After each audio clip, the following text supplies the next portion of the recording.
But yeah, hello, welcome in. I am TheCornishKnight. I am joined by Bula and we're doing a bit of Wednesday Paint Club on a Tuesday. Indeed. Because Bula has scheduling issues for tomorrow, so we're doing it today. I have unavoidable engagements that I cannot get away from. So, yes, we're doing it we're doing tomorrow's stream today. Basically, so you're getting a stream a day on it. I might still do something tomorrow. Who knows? You know. Yeah. So I'm sticking a big thing together today. What are you doing? I am realizing that shenanigans isn't working. Like, you know, camera be a good thing. Yeah. So people can see what you're working on at the same time. Indeed. Because apparently it's been a week and I've forgotten how to do fucking everything. It happens, man. Happens to the best of us. Oh, I know why. What's happening? There we go. Oh, it's just being silly. I was gonna make a joke, but I don't want to be rude. You know, I hope you're not serious, you guys are what? Yeah, I'm alright. So, for the majority of my LARP weekend, which was not this weekend, just gone, the weekend before, I was... It helps, I can see both screens now. That's good. That's fantastic. Yes. For some reason, for me, when I pop out Discord, if there's something still running, like behind the Discord pop out, it doesn't want to put it on screen for some reason. I don't know why. But yeah, so I did hurt from LARP. I don't anymore. We now have a meme in the group called the JJ Double Tap. Oh no. Yeah. So one of the thing with LARP is that just Discord. Yeah, absolutely. Hey Malik, how you doing? Welcome in, sir. With LARP essentially being like, you know, Dungeons and Dragons in the woods. Some people play characters, some people are there to play as crew, what are called crew, which is like your monsters and stuff. Aye. And yeah, I was crewing this event because money. Didn't have the money to play. Fair. And one of the roles I was given was a role called the Executioner. The Executioner is a is a human host body with a messenger spirit sort of inserted into it. When the body dies, the spirit, you know, comes out of the body and goes and finds another one that's been prepared and gets in that, basically. Yeah. And during the Saturday night, so normally the Saturday night fight is like the big fight for the weekend. Yeah. And one of the players there plays a character called JJ. Okay. Or his nickname is JJ. And JJ realised, or the player playing JJ realised that he was like, okay, I've hit two people in the face, I'm gonna aim lower so that doesn't happen. Oh no. Because we're not a system that encourages headshots. Like, yeah, you know, it's combat, accidents happen, that's fine, but if you're constantly going for the head, then you'll be told off, basically. Yeah. Which head, though? Head, the one with the brain. Both hurt. But the thing with the Executioners is that we have so hit points are a locational thing. Yeah. So everybody gets 1 hit point per location. Right? You can spend experience if you're a player, yeah, character points or whatever, to get an additional 1 hit point per location. I think the maximum you can go up to is 3. I won't get into armor because that also adds points, but that gets into a whole different level of shenanigans. Yeah.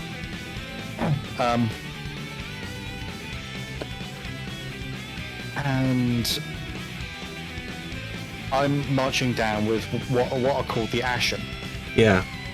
A-S-H-E-N, Ashen. Now these are effectively, we call zombies lost. Yeah. In this system.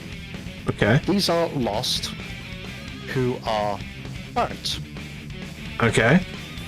And or have died being, or they were people who died from something fire related or burned very quickly after death, but weren't completely destroyed, if that makes sense. So it wasn't cremated, they were just put on a, you know, on a bonfire and hoped that would be good enough, sort of thing. Yeah, hot dead.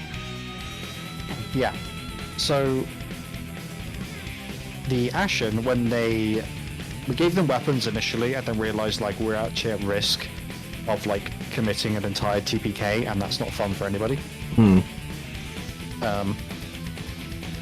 So we dropped their hit points down by 1.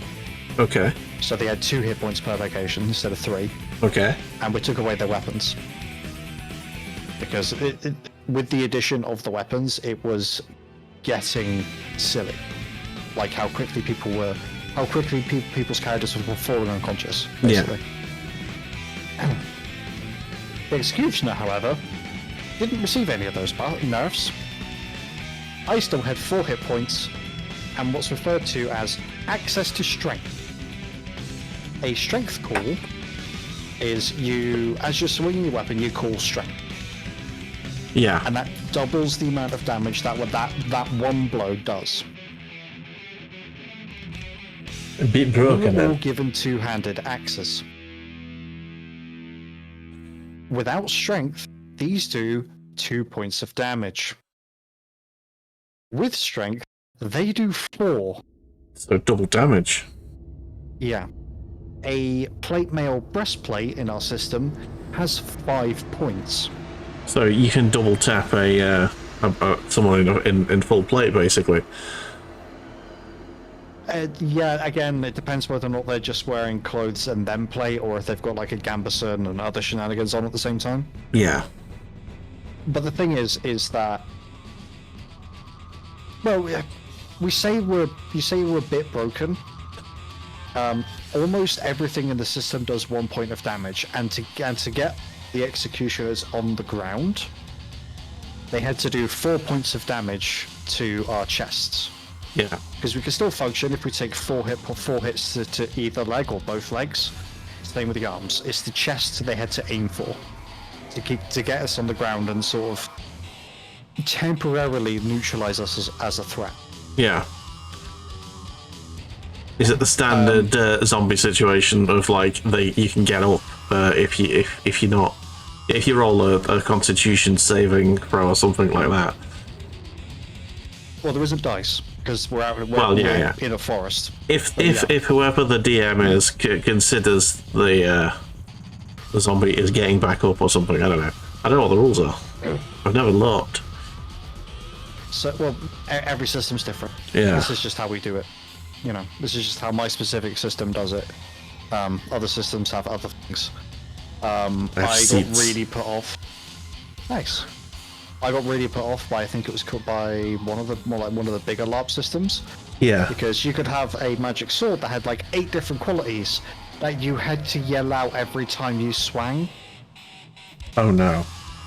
And I'm like, it will just get to the point, like, if you're spending a good hour fighting, which you can do sometimes, Yeah. it's just going to get to the point where I'm just like, bullshit, bullshit, bullshit, as I'm just hitting people.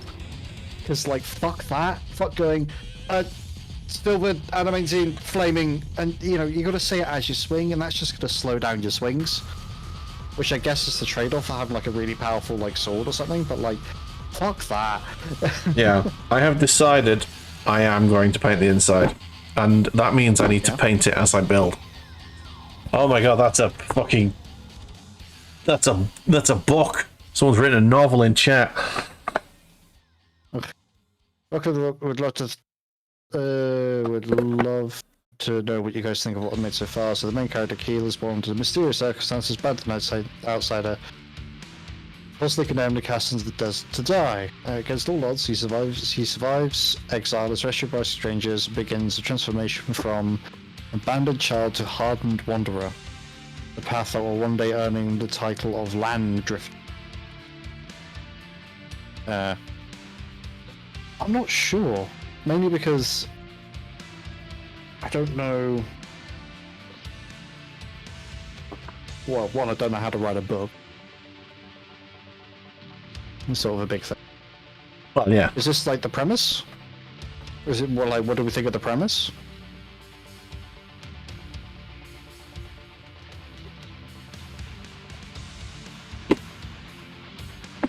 Also do it again, I'm just sat here chatting shit on a painting stream, not actually doing any painting.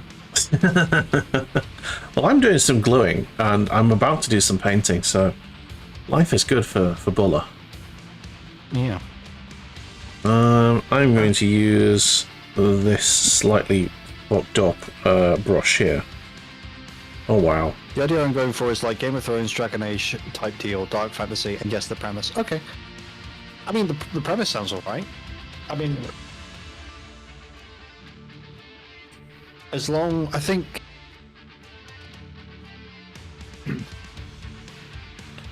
It's going to sound really silly, and it's probably not going to sound very helpful, but I think sort of figuring out how to write the characters as humans, as like people, like actual people, I think is going to be, I would think would make a much better book. Rather than, here's a training montage for like a whole chapter and suddenly he's the most powerful person ever, sort of thing. So here's... If you want to... Go on. I say a really good example of this is Brandon Sanderson's The Way of Kings, the Stormlight Archive. Because all the characters who are undergoing their journey to become heroes are all just fucking people. With flaws, with vices, with, you know, good qualities and bad. And that makes them, even though, you know, they do go on to become very powerful, at least as far as I've read of the Stormlight Archive, which is only the first 2 books, don't judge me. They are humans. Yeah, You know, they are people. I can't judge you because I've never heard of them, let alone read them. While they are very good. Yeah, in terms of a setting, the one bit of advice that I can give you is advice that was given via a sort of a TED Talk type thing by one of the writers, one of the main writers of Disco Elysium. Before you do anything with a setting, before you put pen to paper and do anything with a setting, with a new world that you're inventing, you have to live in it, basically. It takes 5 years of, like, essentially bulking this thing out for the Disco Elysium team to basically, you know, do anything with the Elysium sort of world. They were doing pen and paper RPGs in the Elysium world long before it became a video game. And the guy who said the guy, he was basically, there's a whole argument at the moment with Disco Elysium,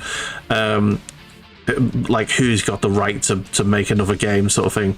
It's a whole mess. But basically the guy said if we were going to have to like make a whole new setting, because we're not allowed to use the Elysium setting for like another game, it'd be 5 years before we even start coding, because it's, you know, to make a world that's fleshed out like that, it is a long process.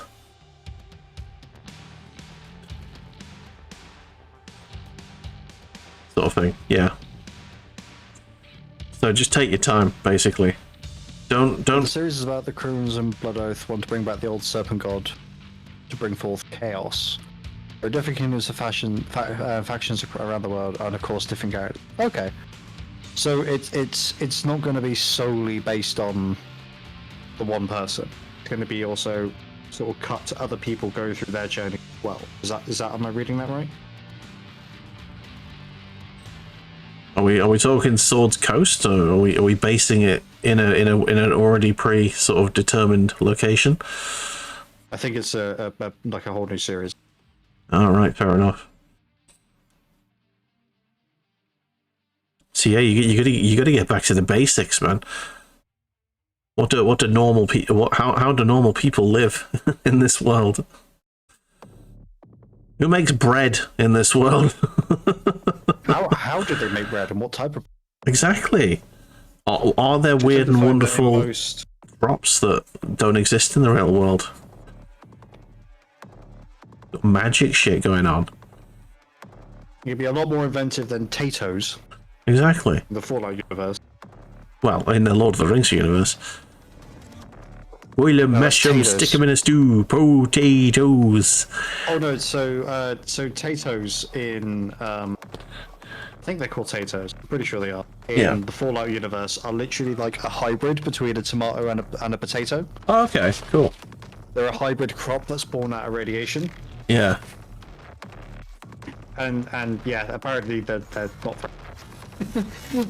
They're great at filling your stomach, but taste-wise, they're just awful. Yeah. As you might imagine. Imagine eating a raw potato and a raw tomato at the same time. Well, it'd basically be a starchy hard potato.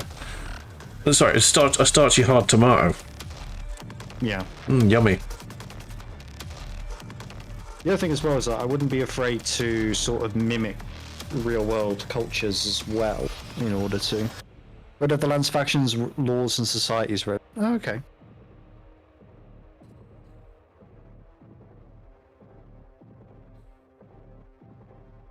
That also, speaking to what Bula said earlier, but that also might be something worth considering. It's like maybe running like a boiled down, almost like D&D game. Like use like the 5th edition rule set, for example. Yeah. But say, okay, you can't. Like, there's magic, sure, but there's no other races. It's just humans. You know. Yeah. That might be something worth considering. And it could also be, that could really be a really useful way to get people's feedback on your setting. If they're living in the setting, if they're playing within the setting, you know, they're probably going to give you like immediate feedback. Yeah. You know, the way they interact with the world, you might not think, you know, you might not have thought about, oh, what if someone did this in this scenario, and it might, you know, force you to come up with some extra depth that you would otherwise not have.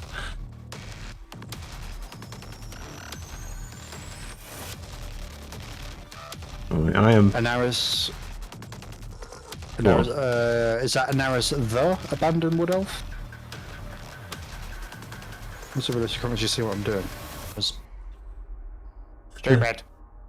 Yeah, I think I need to put my camera up a little bit more so you can see that I'm painting. I'm doing the inside of the craft, which means that if I accidentally manage to glue the doors closed, I'm going to be a bit annoyed. I need to actually just do that on my screen. I'm going to end the camera on my screen because it's incredibly fucking loose in its mount, so I'm going to need to unplug it and replug it. Right. Because I'm looking at it as like, that's not secure whatsoever, so I'm going to have to screw it back in. Shaky, shaky. Yeah. Which, as I said, is going to involve me unplugging the camera, so my camera might drop on you. Well, it has in fact dropped. It's fine. You gave us a warning, and we are grateful for it. Technical issues, everybody. Stand by, stand by.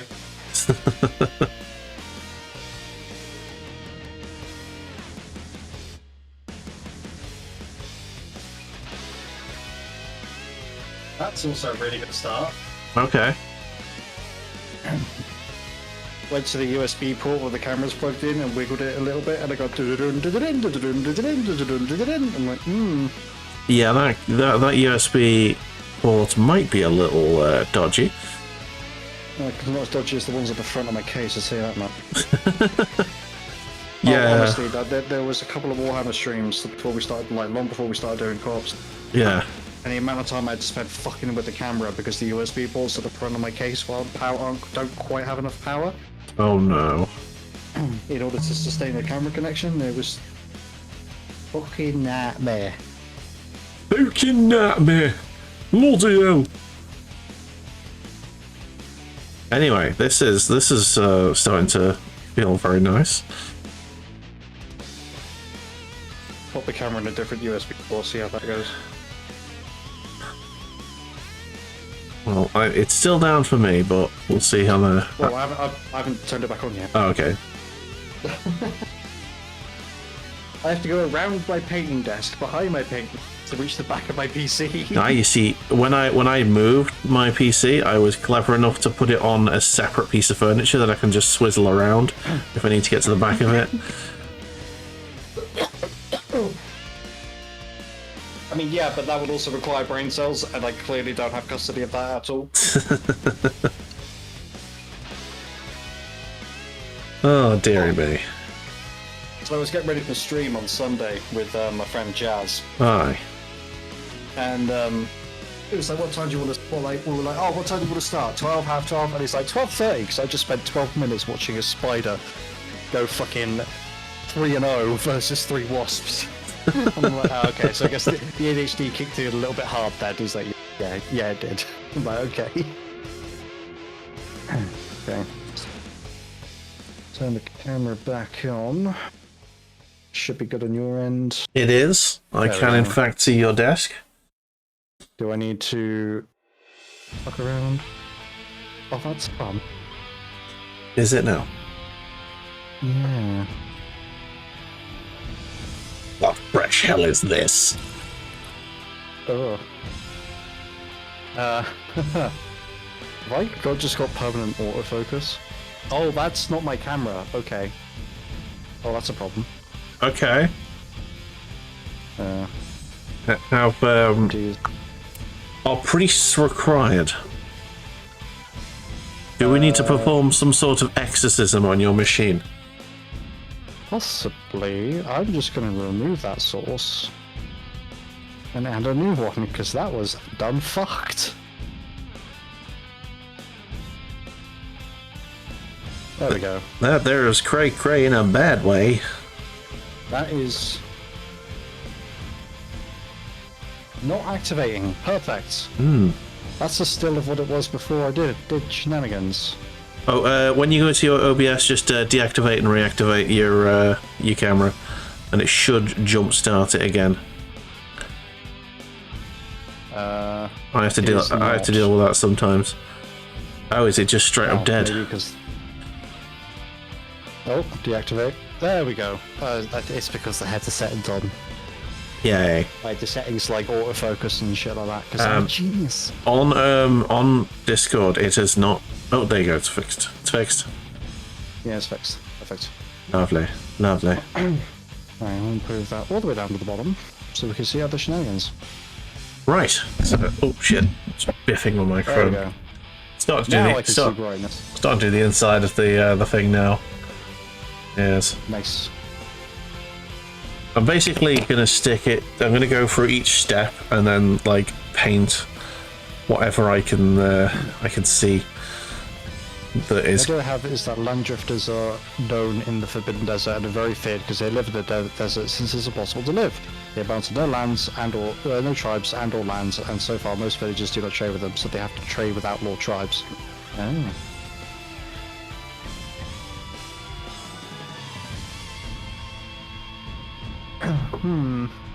Right. I'm just trying to think of like. I'm trying to think of one things to help, but also like examples to give as well. Like, Yeah. I think like a good case study. Like I don't mind like reading about somebody going through this epic journey of becoming overpowered as long as it doesn't happen in one book and it's like a trilogy or something. Yeah, yeah. Like the whole point about a character becoming overpowered is they start from something quite weak. They start as the underdog, and then they become powerful, and that's the story, and that's the interesting bit.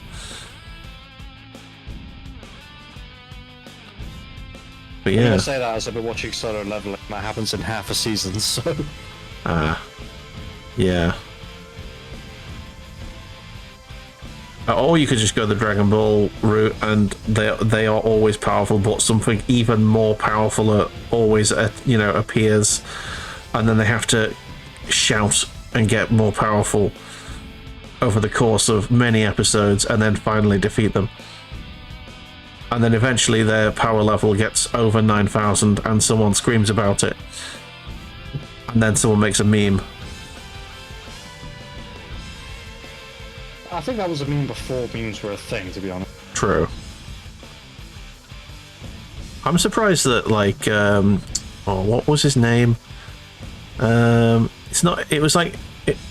It was. Who's the guy who made the buttery biscuit base? Mr. Remix or something. I think his name was. Oh, Swede Mason. Yeah, Swede Mason. I'm surprised, like, someone like Swede Mason didn't do a over 9,000 song.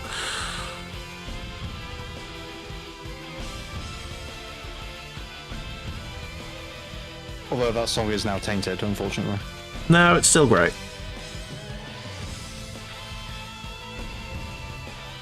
It's still great. The song is untainted in my eyes. Yes, the guy is a bit of a wrong'un, but he's less of a wrong'un than bloody Donald Trump. So.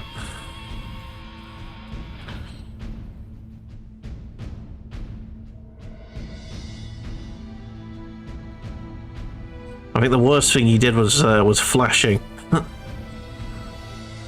He didn't go into full on, unconsensual penetration, which is what Donald Trump did with minors. So there you go. I mean, we're still talking about a particular set of crimes that are not very pleasant. No. Well, there are spectrums.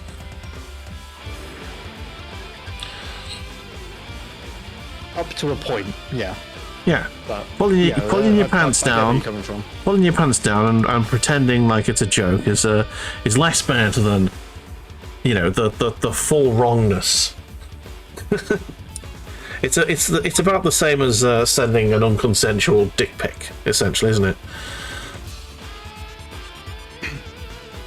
I wouldn't know. Never sent one. Never received one. So no, that's not an invitation. No one's ever requested one, so it's one has never been sent. Plus, I don't have a good enough camera to be able to take a picture. I would need a telescopic lens. Oh, that reminds me. Go on. Testicles. Yes.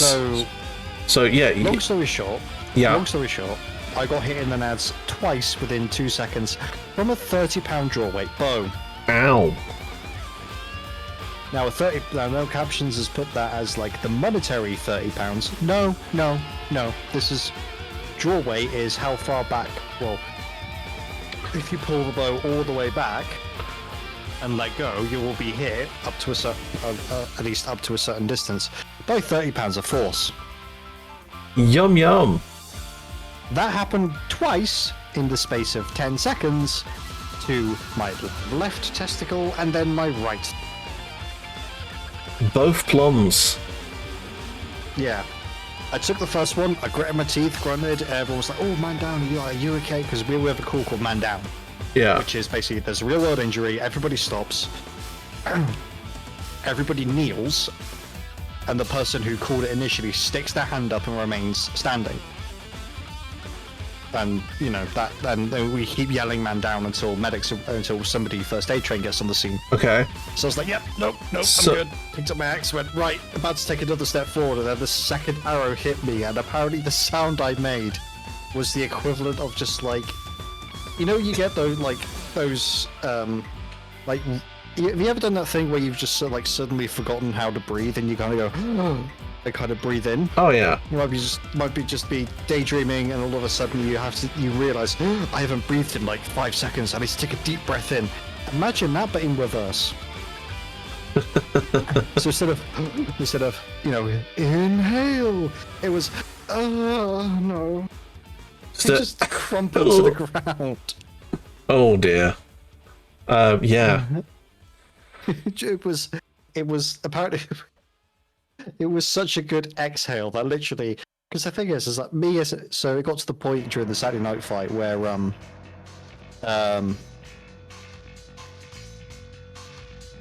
excuse me. It got to the point. Go on the Saturday night. It got something like where we were rotating waves of the Ashen in, but we're only sending one executioner at a time Yeah. because they're so fucking beefy. And literally, these Ashen turned up. I stepped forward to be in front of them, and that's when I got hit once in the plums. And it was as I was recovering from that the second one happened, and I got hit a second time. And I went, yeah, no, I stuck my hand because we have a gesture where if we put our hand up, but hold up these two fingers, so our pointing finger and our middle finger, Yeah. we are out of character. Like that, we're doing something either doing something out of character. This could be monsters getting up Yeah. to go back somewhere else before they come back from the next wave, or a ref coming to have a discussion with you, or you asking a question of a ref, the ref being one of the people who runs the game, Yeah. things like that. It does not make you immune to combat consequences, so if you do it in the middle of combat and you get smacked, you still take the damage. Unless it's like such an important thing where the ref will go, you know, this is important, you know, okay, you can ignore that hit, that's fine, or it'll be a case of, you take that damage, but I'm only going to say it's 1 point instead of 2 or whatever. I'm assuming that everyone was just like, ooh, ow.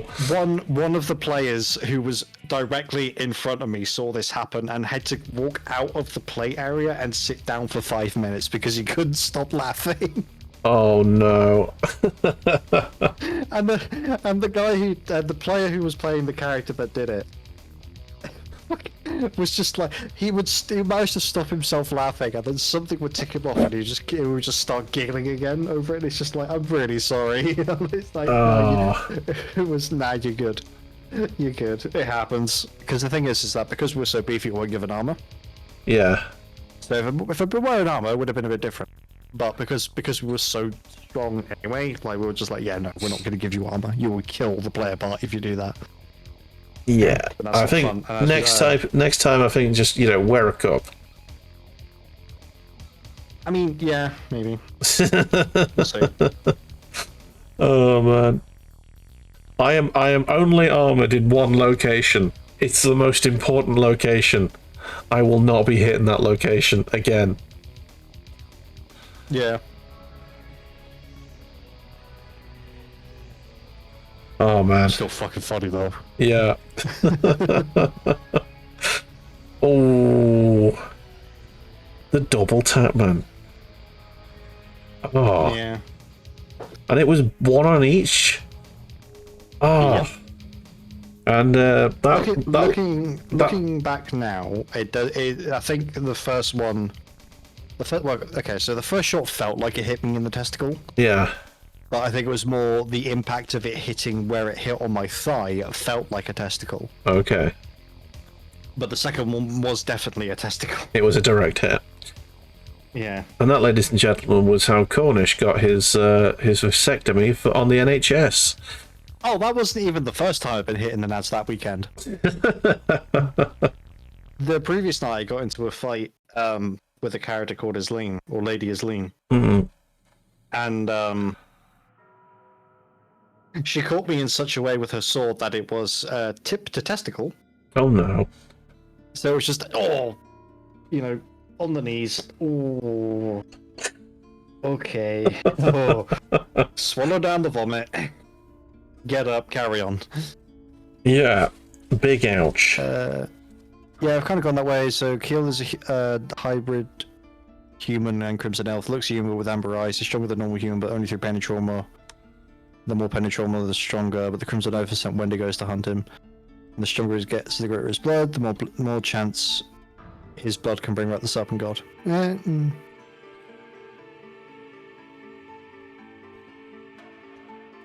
See,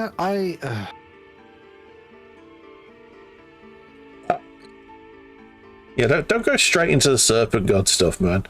Have a sort of No. start the guy from nothing, and the Serpent God stuff can come later. Rags to riches, man. That's how you do it. We also said this series, so Okay, fair. make like the sort of final. I don't know whether or not you're planning on the series being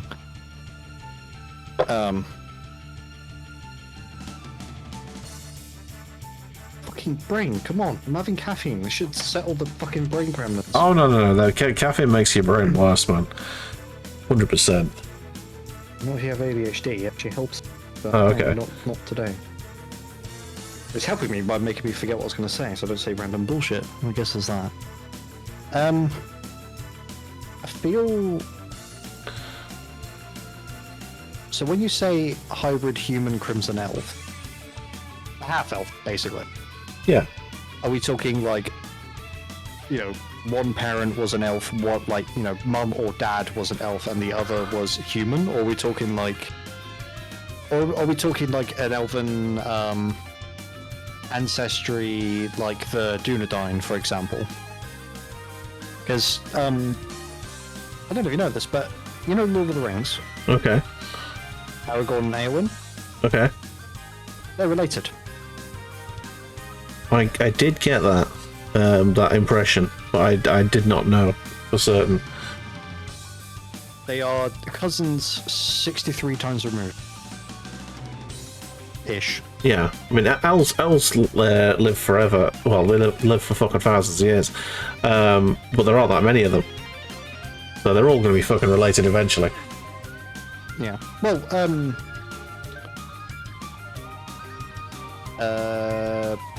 Elrond is a half elf, I think. Don't quote me on that. Okay. I know Eowyn's a half elf, and her two twin brothers, which have no mention in the films, are also half elves. So the name I've given is Arathan. Yeah, I'm assuming we're to not mention the terrible Amazon program, which is very bad. What? Rings of Power? Yeah. I don't think Elrond's alive in that one. No. But I'm just saying we shouldn't mention it. It shouldn't be allowed to live. So I remember seeing some criticism about Galadriel being, you know, like, in the films and the books of Lord of the Rings, Galadriel's this sorceress, and I'm like, are you telling me that you don't think elves have fucking rebellious phases? So you know, she ran off and became a swordsman for like a couple of centuries. Big fucking whoop. That is a drop in the bucket in the lifetime of an elf in Oh yeah, and also that is probably the least of the show's worries in terms of plot holes and terribleness. Yeah, but you know, again, I see, the thing is that a lot of the stuff that I do know about the series I've gotten like second or third hand, so I haven't actually sat down and watched it myself. Yeah. So I don't want to lambast it too much until I've actually seen it for myself, and then I can go, yeah, this is terrible. I can tell you it's not worth watching, but if you must watch it in order to criticize it, go for it. It's more the, you know, jumping on the bandwagon hate of like things in internet culture over the years, where it's like, have you actually even played these games or I completely get that. I completely understand that point of view. In order to have strong feelings about something, you must have had to experience the thing. Yeah, I get it. But I can just tell you, you will come out of it a worse human being. Your life essence will be drained by that show. I mean, I'm not exactly like, it's one of those things that I will set the bar low, so that if it goes up, right? I went into it. The bar was low. It surpassed my expectations of how shit it was going to be. If you know, Cronenberg made the Rings and the Shadows of War / War games. He's a major asshole personality-wise. To be fair, he's also dead. I think that will put a massive dent in anybody's personality at that point. Yeah. Basically, if you know anything about the lore that wasn't in the films, you're gonna have a bad time. Is it based? It's not based on the Silmarillion, is it? Rings of Power? It is. It's like before. It's like thousands of years before. It's essentially it's a show about how the Rings of Power got made, or that's how it's supposed to be anyway. Okay. So, yeah. I mean, that feels like a really thing to sort of guess, given the fucking name of it. Yeah. But apparently, I don't have custody over the brain cell today. It's fine, but yeah, no. It's essentially we don't even get to the point where the rings are even an idea until the very last sort of episode of the first series, and it spends the entire time just literally taking a shit on Tolkien's like lore, essentially. The guy, the screenwriter basically went, "Oh yeah, we're gonna throw all of this lore in the bin because we can do better." That's bold for fucking Tolkien's. Oh yeah, exactly. They had no respect for the source material. Same reason why The Witcher fell apart. But The Witcher was significant because Cabell left and he was adamant about following established shit in the books. To be fair, The Witcher series fell apart about midway through season 1.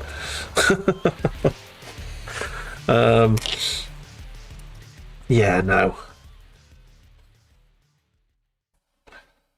Well, here's hoping Cabell's next fucking experience with the Warhammer series show will be better. Well, they still can't decide what they want it to be. I think they're gonna make Eisenhorn. I think that's what they're going with. I think that's what they've decided. If that's the case, that's a really good way to do it, because it's like it is a limited number of stories. Yeah. It's better than going straight into Gaunt's Ghosts or something like that, which is just like, that would be endless. But you know, you could quite happily do a series, and have three seasons to start with, and then you could renew it if it does well, and get into the Ravenous stuff. Yeah. I'd also like to point out that about 3,000 years ago we had elves of different skin colours. Fast forward 3,000 years and Middle Earth went through an ethnic cleansing and none of the writers figured it out. That's sort of explained in, like, the Lord of the Rings films, though. The elves are leaving. Yeah. You know, they've had 3,000 years to leave and go to sail to the Grey Havens. Like, their time on Middle Earth is done. Yeah. You know, so... Sure, all the elves that we do see in Lord of the Rings are white. Yeah, it's because Middle Earth ice got all the coloured elves out of Middle Earth early. Deported them to Elf Salvador.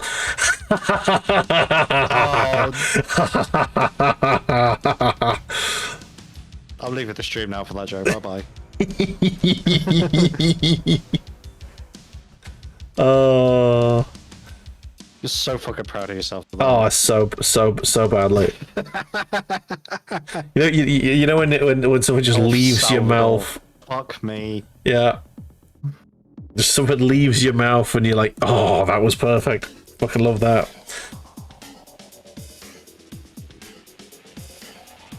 Oh.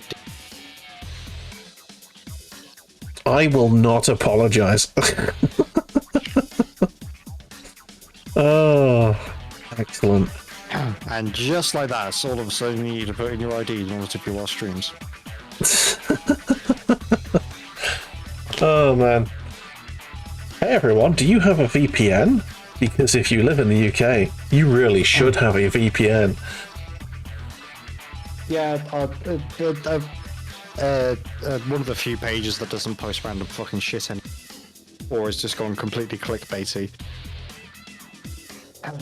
posted like stats about traffic to adult websites, and it was down from 3.2 million to 2 million. But then it also, in the same infographic, also said that the amount of people using VPNs shot up by like 1400%. Exactly. So whether that data is really true, you know. Yeah. And then the government's like, oh well, we'll just make VPN use illegal. Oh, how do you think about that? And we're just like, do that. Well, They can't do that.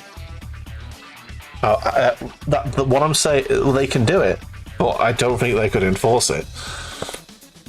Yeah, exactly. They could easily do it. They could pass a law tomorrow, but they're not going to be able to enforce it. Right, why don't I do something else on the way to fucking backpack? That would be the smart option. Cornish. Right, so the next bit of the cockpit that's sorry, not the cockpit, the cargo hold that's getting done is this door here. I'm actually going to paint this on sprue, I think.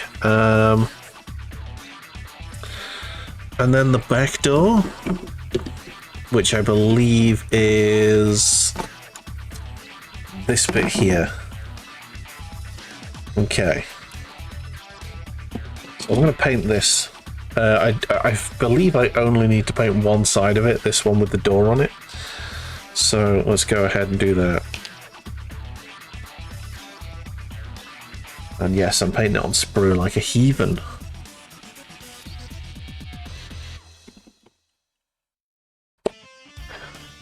Ich ist eine Heathen.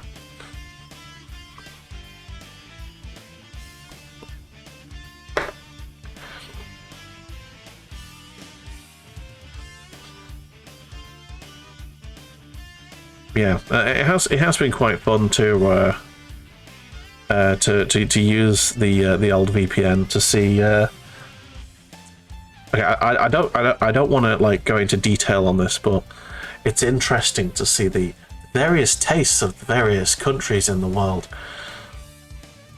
Right. That's all I'm going to say. That's all of the detail I'm going to use, but yeah, big variety is all I'm going to say. And some of them, you wouldn't expect it. And that's all I'm going to say. I don't even know what to say to that, to be honest. No, but you're going to check. You're going to go and have a look and go, I wonder what X country. Ireland's really fucking boring. Ireland is very, very boring. So, yeah, that's one thing I will say. Right. Yeah. Make sure. Move on from this conversation.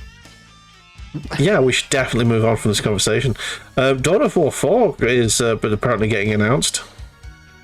Or has been announced. Yeah. We're going to watch that video at some point soon. I am not excited. Dawn of War 2 and 3 were fucking dog shit. I thought 2 was alright, but 3 was a pile of wank. Yeah. 2 just didn't suit me, I think. The same reason I don't like Supreme Commander. It's just not my kind of game. But, like... Go on. No, I just said that's fair. Yeah. Like, I don't like having a leader that just walks around and... I need to build a base, damn it. I need to build a base. I'm a turtle. I want a turtle. Turt's gonna turt.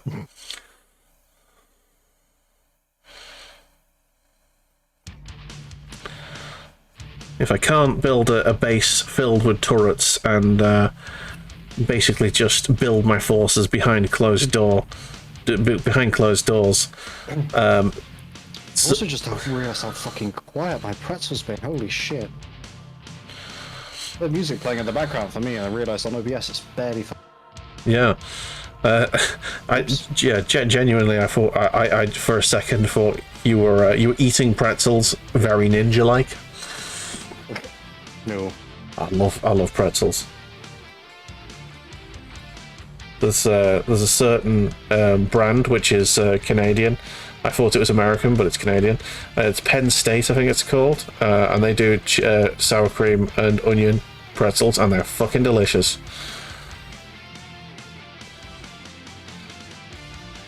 I was very happy to scan them and get the all clear to purchase them from the app. I've got an app. I've got a boycott app where you can scan a product and it's like, yes, this is funding the genocide in Gaza, or yes, this is supporting far right ideology in America. So don't buy this.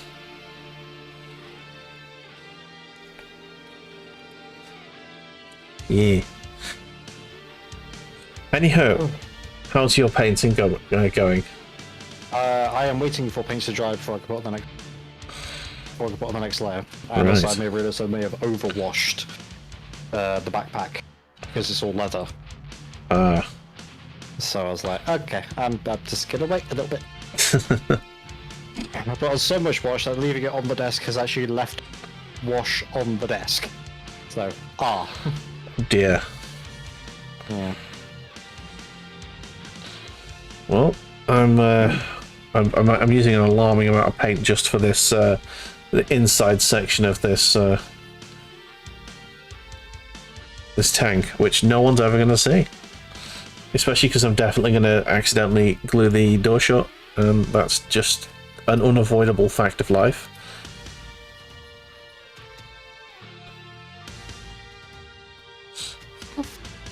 Ooh, have you done a thing? I mean, they've done many things. What things have they potentially done? So as I'm waiting for washes and various paints to dry, Yeah. Someone put up a question, does anyone know the base size of Carnifex? Yeah. And I had a look at the GW's website, and of course Carnifexes aren't just called Carnifexes on GW anymore, Yeah. I think. But they got variants. Well, no, there's Carnifex Brood, there's Old One Eyes Carnifex Brood, and Scuba Killer Brood. Yeah. So, let me just fucking open up, thank you. Yeah, it doesn't mention the base size, normally it does. Huh. Ah. Okay. Maybe he doesn't need a base. Maybe he's a self-balancing model. The Tyranids, have you seen them? No, they're not. Yeah, but not like, I just thought, have they removed it on other things then? So I just had a look on the Cadian Command Squad for the Guard. And Yeah. no, it still lists the size of the base. Yeah. So, Does it suggest that they're about to bring out a new variant, which is going to be even bigger? I don't know, because the Tyranids got a lot of new models with last edition and this edition. Yeah. So it'd be unusual for them to get new models like that. I know you could argue that, the Guard got new models. I went, yeah, but at the same time, the Guard needed new models because, for Krieg, the only way to get them was 3D prints or Forge World, and Forge World's been dead for years now. And they brought out the one kill team box for the Death Core of Krieg, and then that was it for fucking years.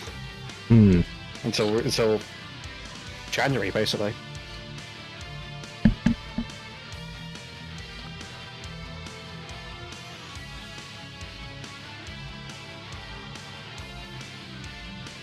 Okay. Just gonna very roughly paint the edges of this. Might as well use the rest of this blob.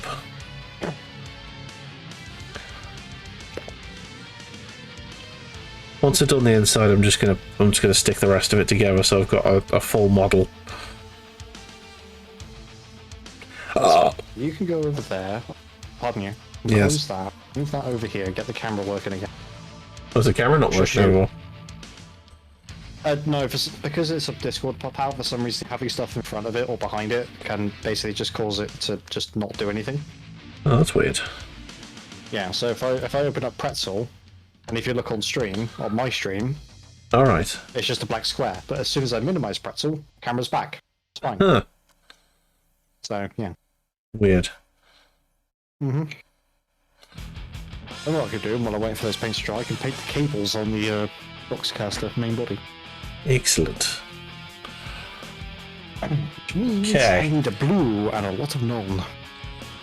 So that is that. Inside of that door's done.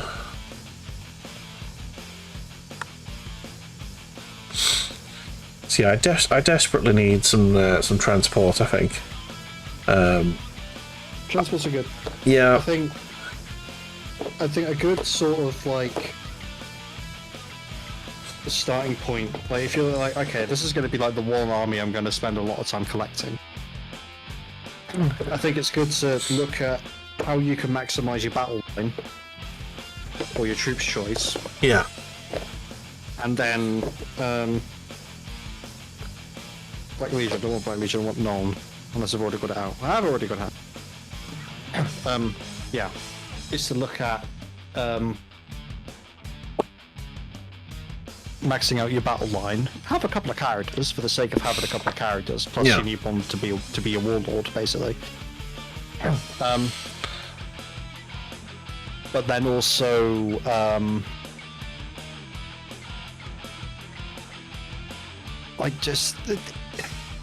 then just a couple of transports, even if it can't transport all your battle line, just having some is always a big help. Yeah. Like, I played a game on Saturday, and I ran... because I think you've been playing 4th edition lately, haven't you? What, 4th edition Warhammer? Yeah. No. We've been playing current edition. Okay. I just don't know the rules, so... That's fair. Yeah, so I ran a local Dawn for the first time. I ran my Tech Priest for the first time. But I brought 3 transports with me. I put 2 squads of Cadian shock troops with a Cadian Castellan in the Chimera. So I had 2 of those running about. Yeah. I had 3 squads of Armored Sentinels. 3 squads of 2 Armored Sentinels. The Tech Priest and a Cadian shock troop squad in a Taurox.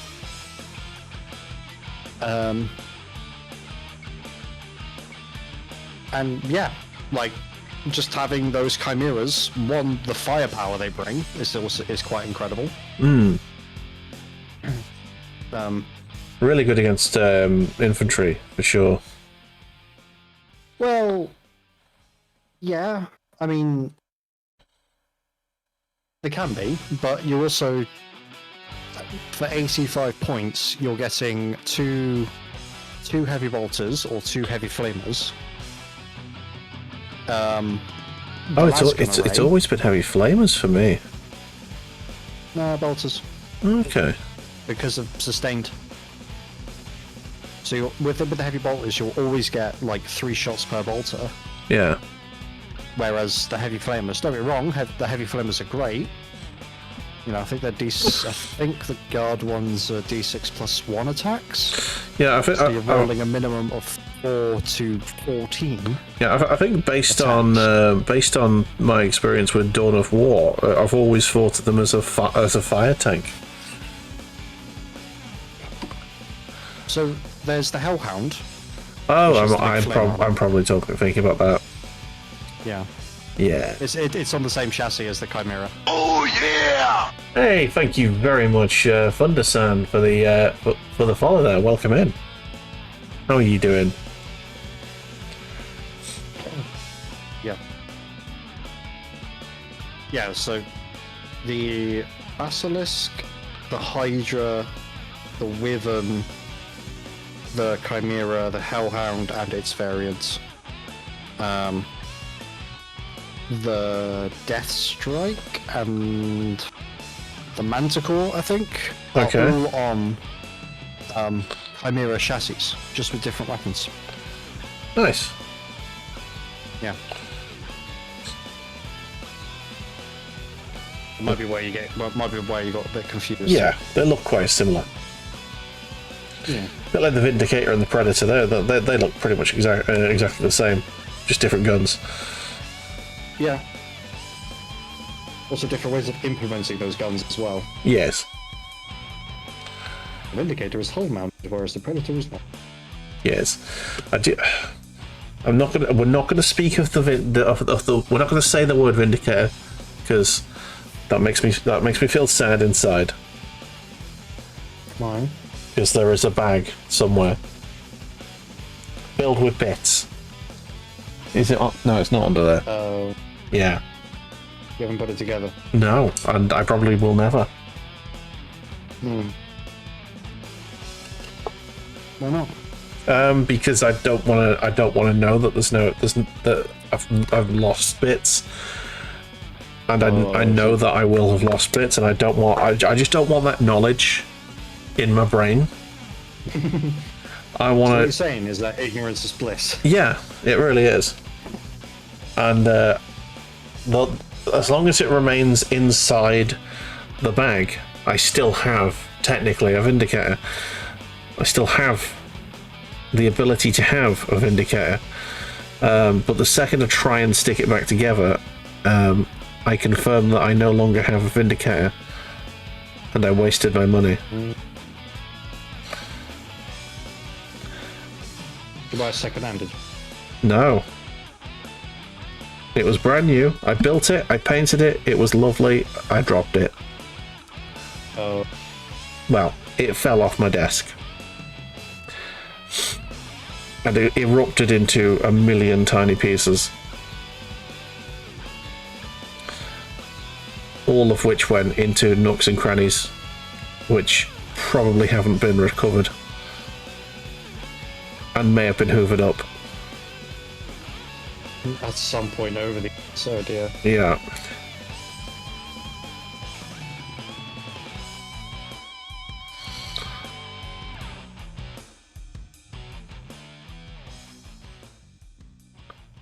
So I'm gonna keep pretending that I've not done anything wrong, and the Vindicator is just sleeping.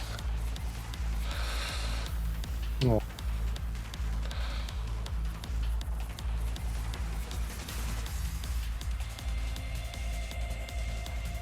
Okay.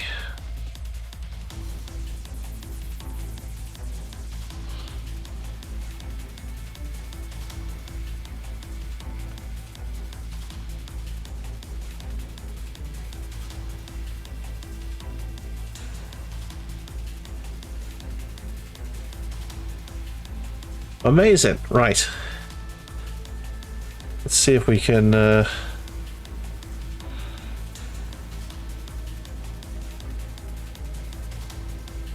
just get these painted there.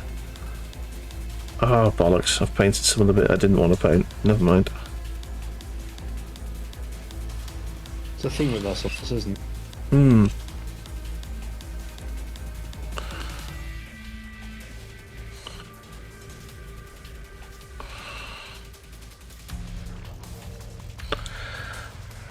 Okay. Ah, fuck.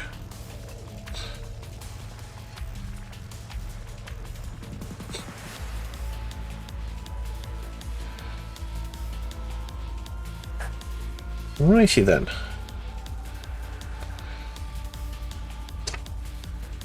Each piece of this is like essentially the size of a normal guy. That's still wet, so I'm going to move on to something else.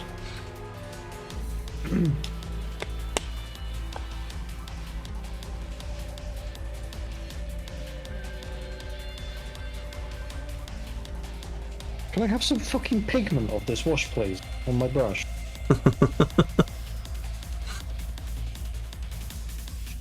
You need to mix it up more. I have. I've shaken it twice since I started using it.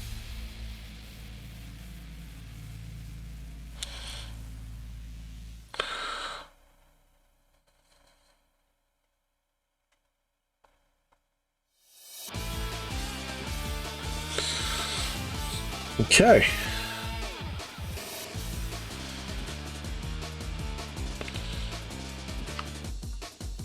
Right, that's that bit sort of semi-done. I just need a little bit of black on there. So, now I need to figure out what the other bit is. Shit. Right, so it's that bit there. It doesn't actually tell me what piece that is. None of the pieces are numbered. Oh dear. Oh dear, oh dear. Suddenly become the Sugar Brothers. I think it is... Pretty sure it's that bit there. That's the back bit, and the door goes onto this. Right. Ah, my bloody leg.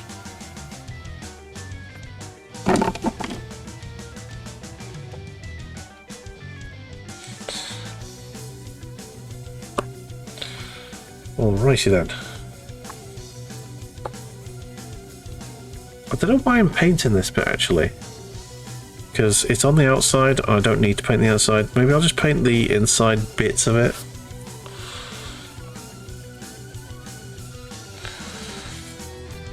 Just the elements that you're going to be able to see on the inside.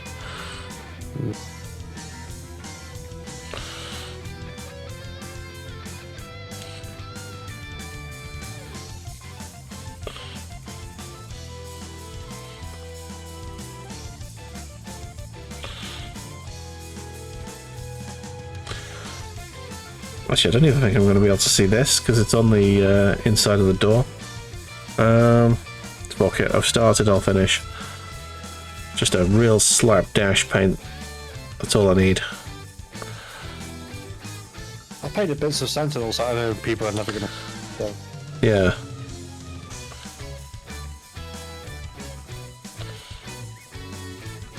I mean, no one will ever see anything of a Sentinel because Sentinels are bad.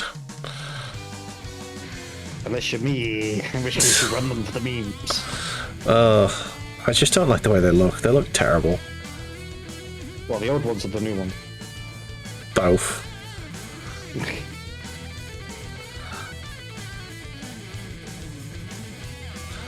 I don't know.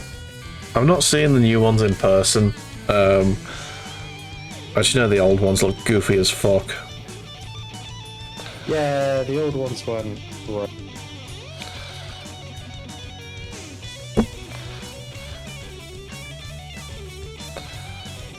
So the old ones make me want to vomit from my eyeballs.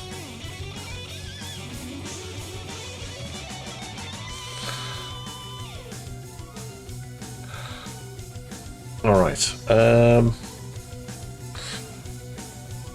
Right, the rest is the outside, so I don't have to worry about that. I just want a little bit of black so I can fix the...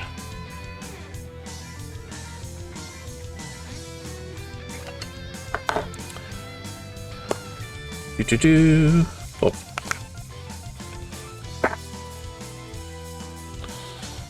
Okay.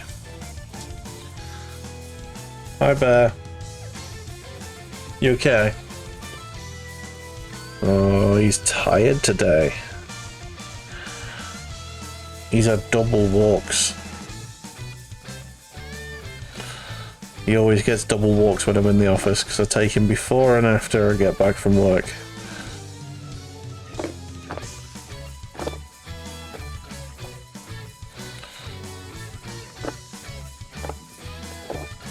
Where's that other bit? There it is. Need to cover up my mistake. Ew. Spot on. Noel will fix the rest.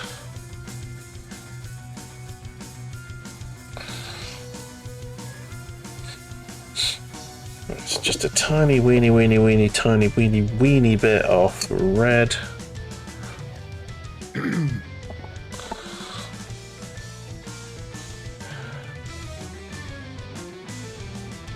Nice. A tiny teeny weeny weensy bit of gold.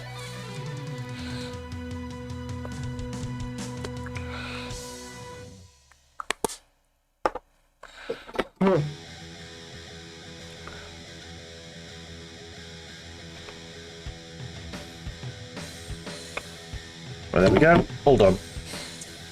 Right, the inside has been fully painted. Apart from the roof, actually. There is a roof section, I think. Right. So I think at this point I'm just going to stick it all together until we get to the roof.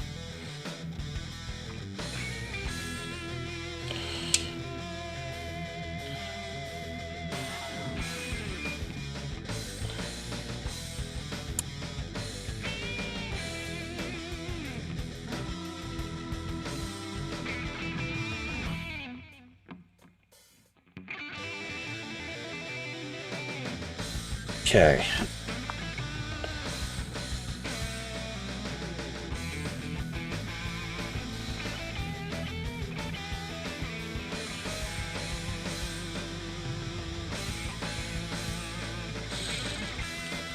Oof, nice.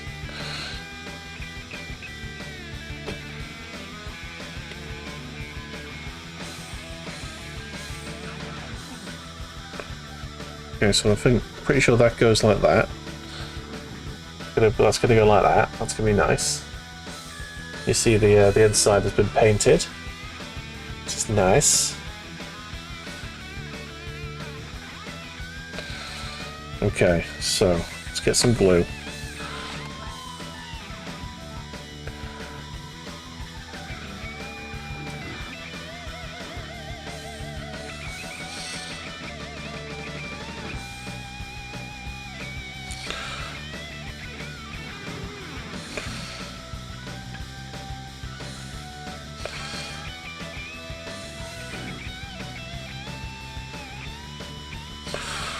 Okay, that should be plenty of glue. And in it goes.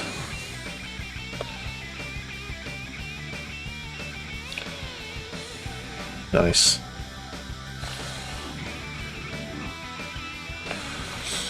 This tank is beginning to feel like it might be coming together. Nice. I'm going to take a break for a minute and shrink my Mac. Good idea. Ow! I just clicked very badly. Oof.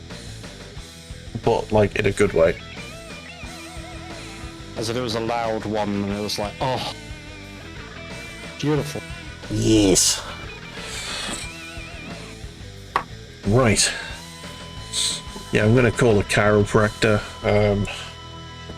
this coming week, I think.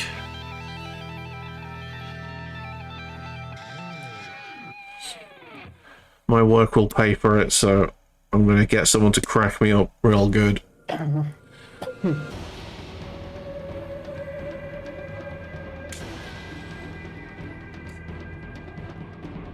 Oh, okay. What is?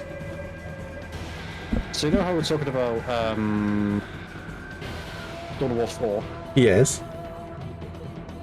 It's not going to be Relic Well, that or THQ. that's, I mean, THQ doesn't exist anymore. Nordic does, but that's not the same studio.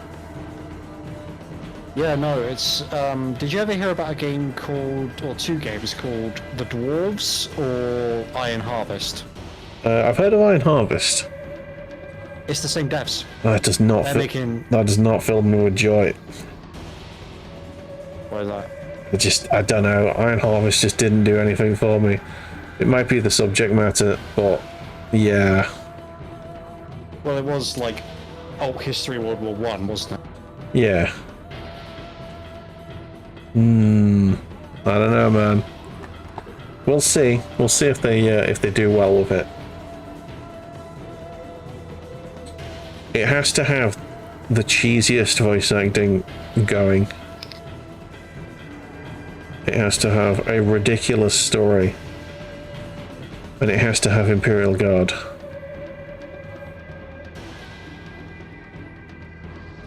Those are the three things I need.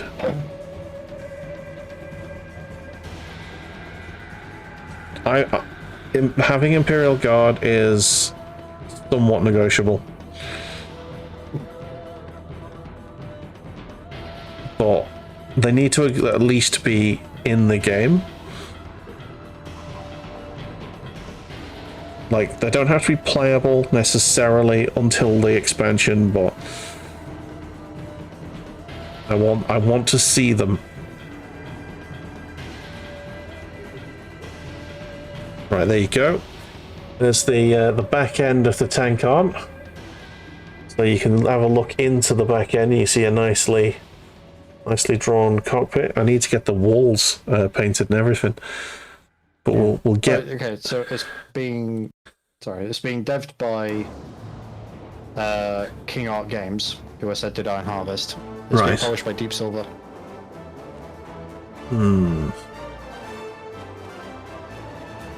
Also, GW has a bit more of a tighter leash on his intellectual property than some other places do, so... Yeah. Right, I need to get this. This bit here. Shit.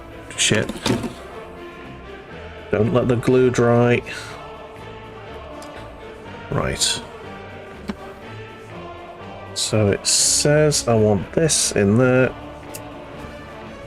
Because this is a flappy door, I'm not gonna bother painting it before putting it on.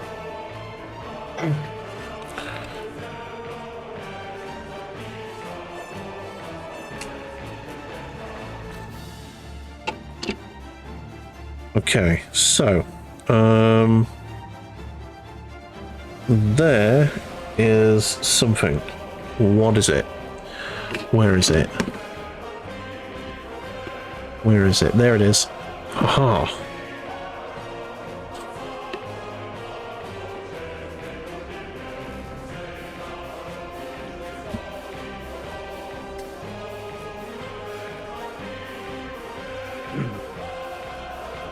Oops, I keep biffing my microphone.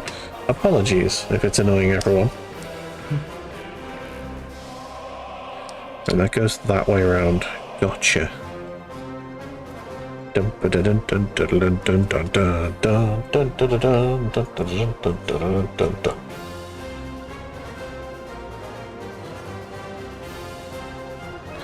One day I will play the Red Alert games, but not until the Ukraine war's over. I was gonna do Command & Conquer Red Alert 1, and then yeah, Putin bloody invaded.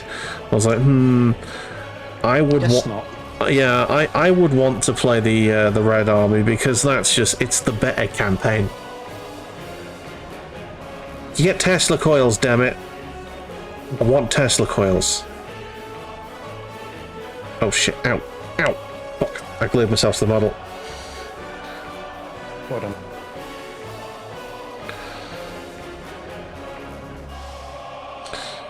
Right, there you go. Back door.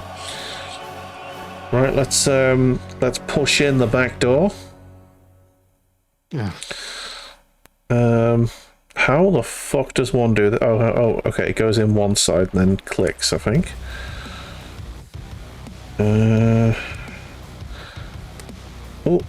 Oh, come on.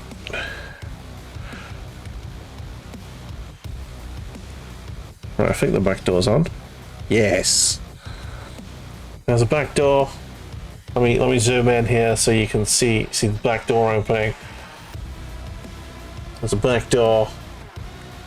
And there's the insides so far painted. Without walls, obviously. Well, it's good. It's good. Okay. So I need the next stage is putting the top on, and that's going to make it look really start to look really good. So I need to paint what's going to be the ceiling before I do this. So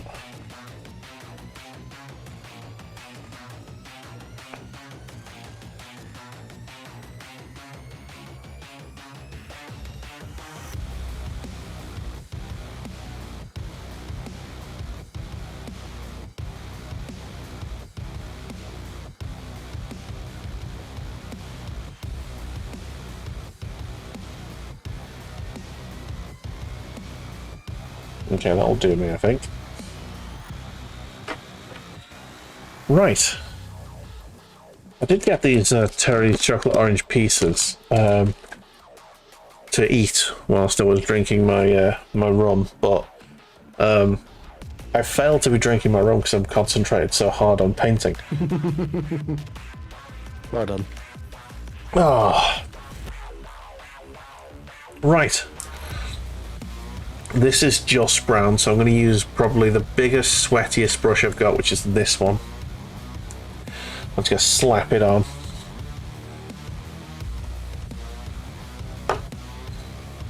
XV88. I was painting. What did I do with it? I'm not even going to use a palette. I'm going to use the top as the palette and then just whack a bunch of water on that and then just spread it around. There you go.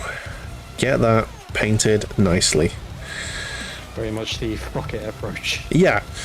Basically, I need to get this stuck on a model, and it doesn't need a very interesting coat because it's just the roof off a bit you're probably never going to see. Yeah, I was a bit confused. I had a piece on a cocktail stick and now I can't find it. Have you eaten it accidentally thinking it was a cocktail sausage? Fucking open it. Oh, it's there. Dum-dum. Never mind. Fucking love me a cocktail sausage and pineapples cube on a stick.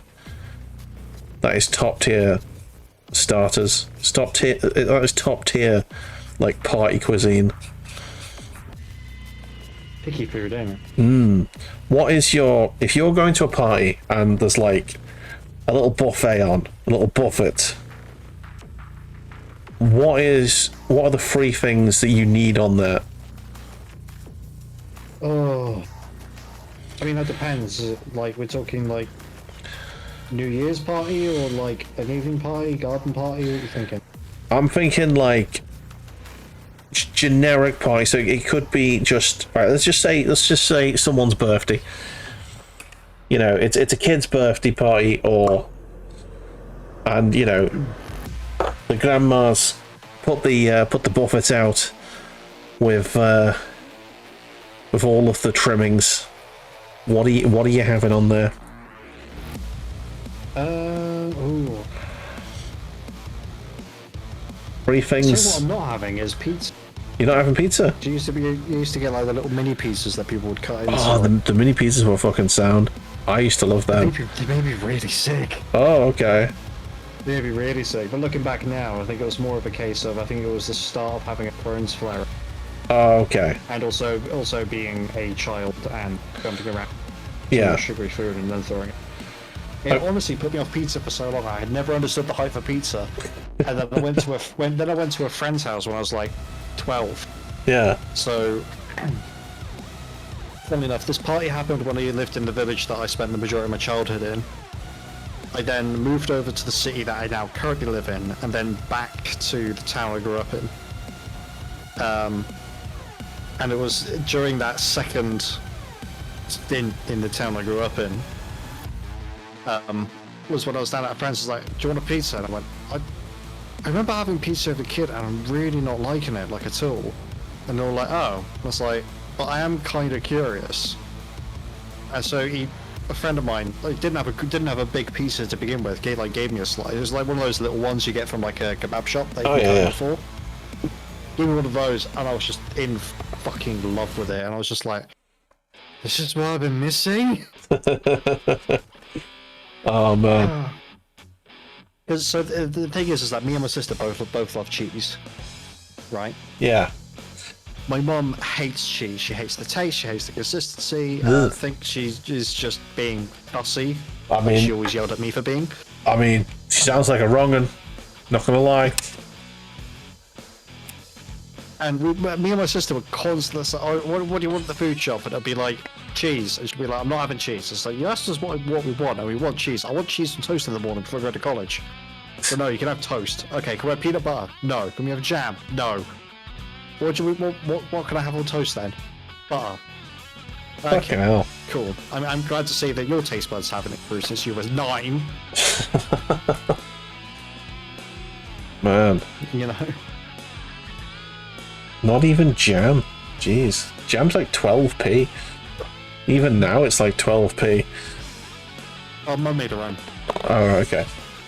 But it would be a case of that would be like the only jam we would eat for like 2 years because she would make so much of it. And it's like, don't get me wrong, like it's great, but like, please, mother, for the love of God, like, I don't mind you making a bunch, like keeping like 1 or 2, like 2 jars in the cupboard and 1 jar in the fridge, but like mix the flavors up. Don't just. But you got to make it in bulk, don't you? A lot of the flavors, yeah, like a lot of. Well, yeah, you do, but like. Make like 3 or 4 batches of different flavors and then just put them in the cupboard and go, you know what, we're out of strawberry. You know what I feel? Plum. Sure, we'll go with that for like the next 2 months. Ooh, plum. I've never had plum in a thingy-majig. Jam form. Yeah, in a jam. I've never had jam, plum jam. I've had cherry jam. Cherry jam's good. Yeah, we had cherry jam. We had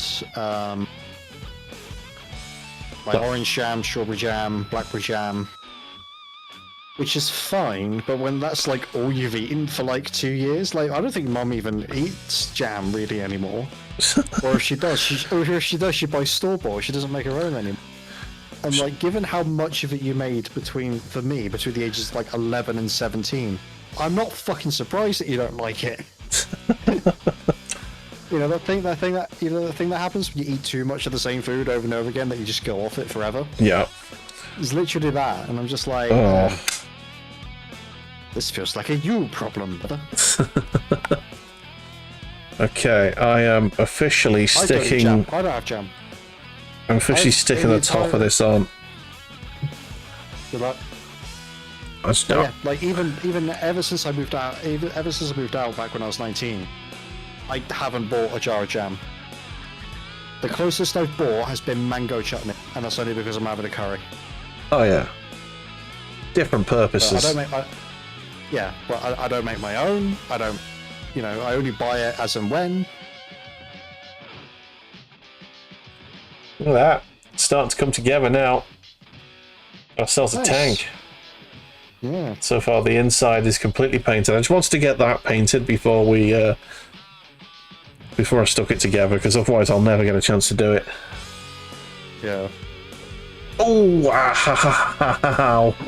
I just cracked my fucking neck. Ow. Oh, wow. I think I'll have some rum with that. To numb the pain. To rum the pain. Okay. To rum the pain. It's alright, they're getting worse. They're getting worse. Right, what's next? The worse to get. Exactly. To be fair, I've only had like half of a glass, so no chance I'll be hungover. That's good. Ah, fuck. Right, so are these side flappy doors going to open up as well? Not sure about that. I don't suppose you have magnets, do you? No. Okay. Because I've seen as like a neat little trick is somebody gluing a magnet to the door. Yeah. And the magnet to the door frame, or just behind it. Okay. So the door isn't constantly doing this. Yeah. When you're moving it, you just magnetize it so you can close it. So it's on a hinge still. Yeah. Once it's closed, it stays closed. I mean, you can have the same effect with a piece of blue tack. I mean, yeah. But, yeah. Blue tack does come off. Magnets are a bit more prone to staying where they are. Yeah. Not always, as evidenced by my box. But most of the time. Right. The next thing apparently is the turret on the front, and at this point we must decide what the turret shall be, because apparently it can be many things. Oh shit! Fine.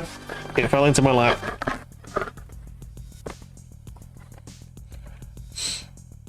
So. Almost a disaster master though. Oh yeah. Master disaster.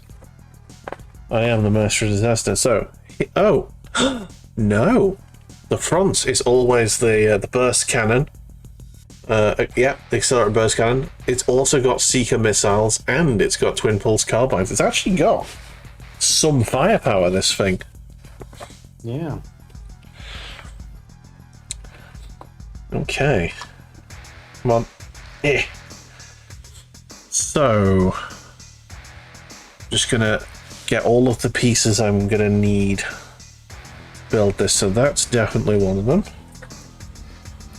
Put this sprue away because I don't need that for now. Pretty sure all of this stuff here on this side of the thing is what we're after.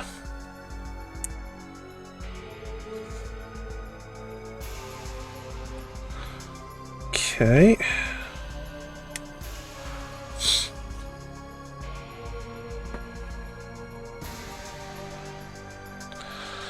So that is... oh yeah, I need to clip this inside bit as well.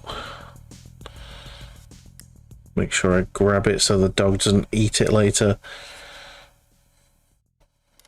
Dogs are dumb and they will eat just anything. Okay. I got a question for you as a dog owner. Okay. Does Bear have anything to do with acorns? Not really, no.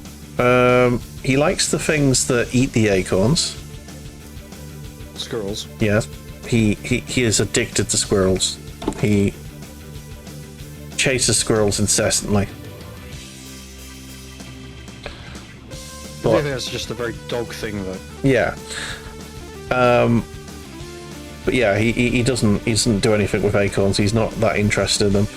There's a little tree at the end of the road that is currently dropping tiny apple type things, which could in fact be apples, and he does munch one of them every now and then. Alright, got it. But yeah, no, acorns not a problem. He likes peanuts. And he's allowed peanuts, so yeah, I give him a couple every now and then.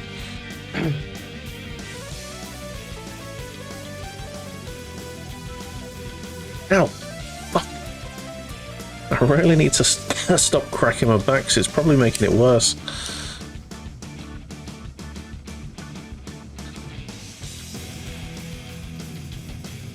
Okay. Right, so we've got that bit. I've just got one more piece that I need. I think it's that bit there. So it is.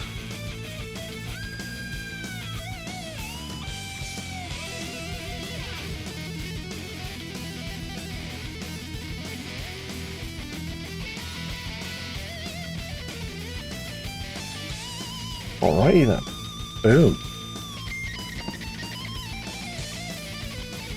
Okay. I'm having a bit of a head scratching moment. Okay. I don't know whether or not to build. So it is possible to build one of the new Sentinel kits Right. to look like or at least passably look like one of the exosuits from Helldivers. Right. I'm debating whether or not I want to do that with the one Sentinel kit I've got lying around at the moment. It'd be a fun model. It would be a fun model. I would basically be copying somebody else's build, but at the same time, you know. There's nothing new under the sun. Don't worry about it.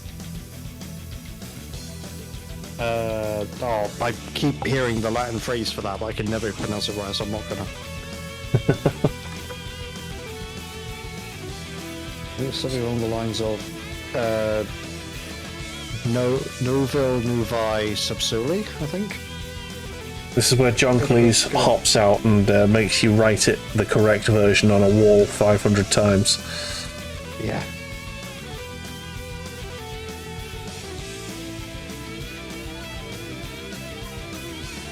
There we go.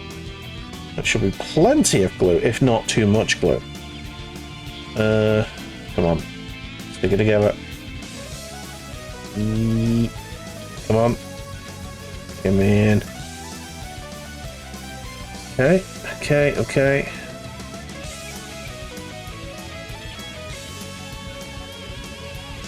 Swifty.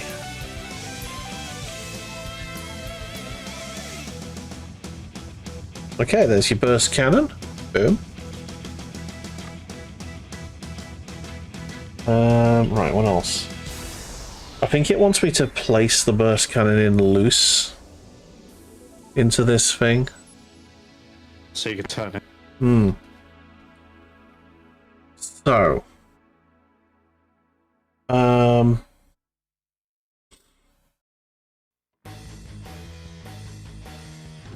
where's the other bit? Oh, there it is.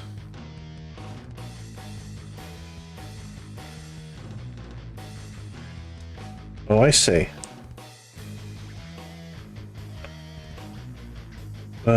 Is that gonna go in?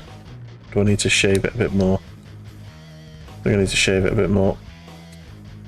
It needs to go in perfect in there for this to work.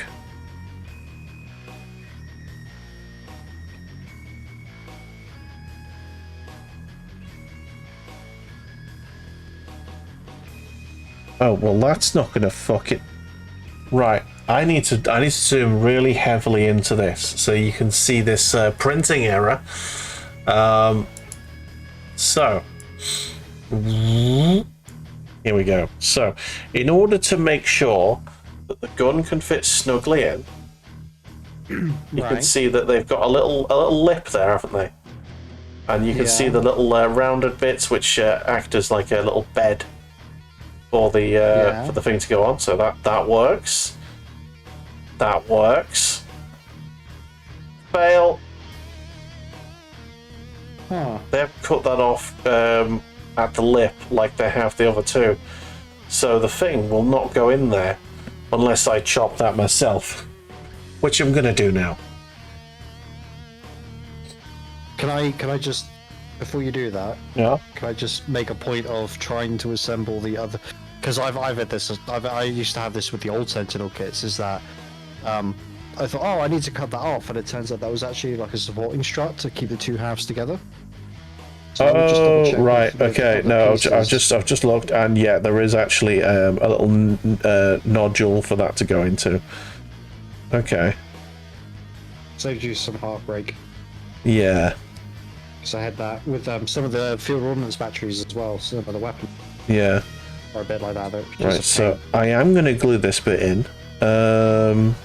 But I need to put the gun in first. So I'm pretty sure the gun goes in which way? So that the little stick is pointing upwards, presumably so it doesn't go too far down. And that goes in like that. Okay.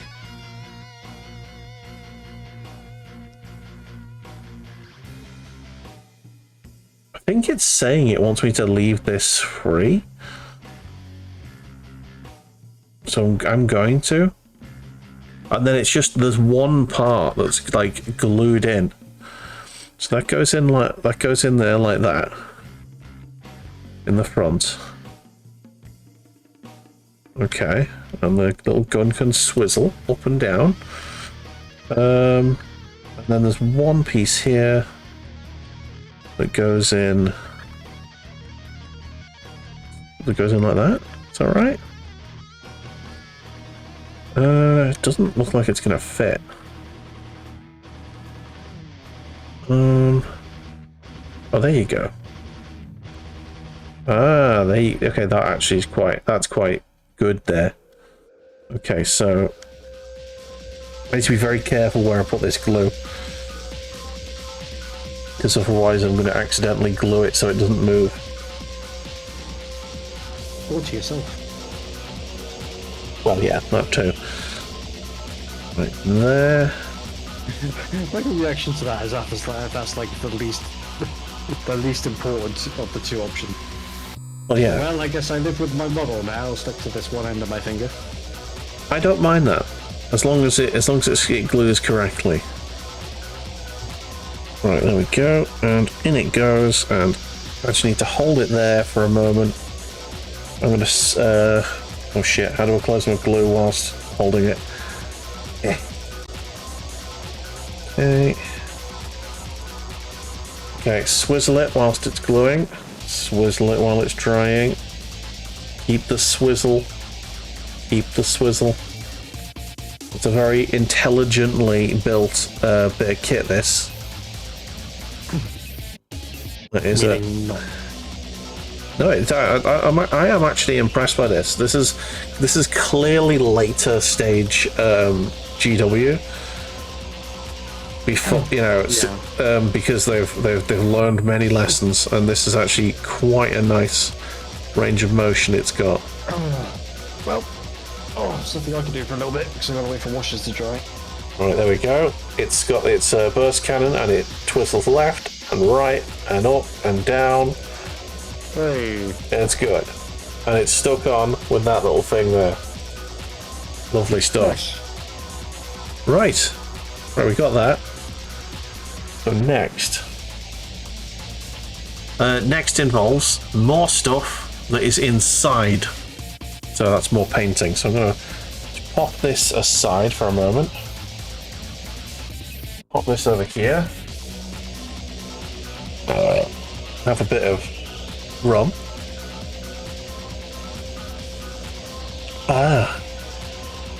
And then let's find the pieces I need. So the last two pieces on this sprue are these. I believe these are the side doors.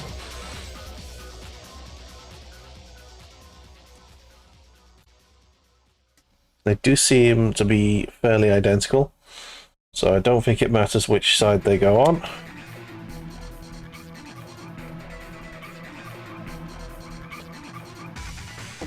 Okay. Dead sprue. Empty. Nice. Right, which bits are the side bits? I think it's these two. Yeah.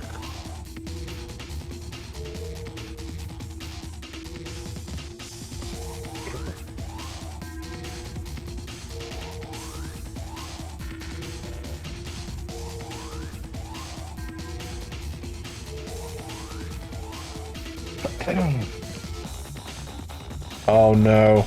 The way that the way the engine sponsons go on this looks delicate. Ooh. Oh no. This is not going to end well. Right.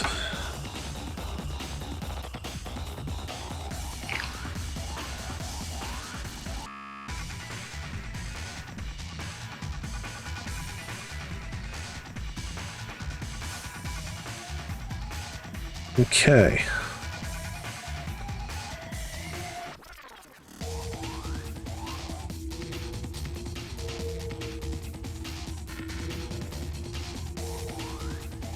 Are you an enjoyer of Satisfactory, the video game?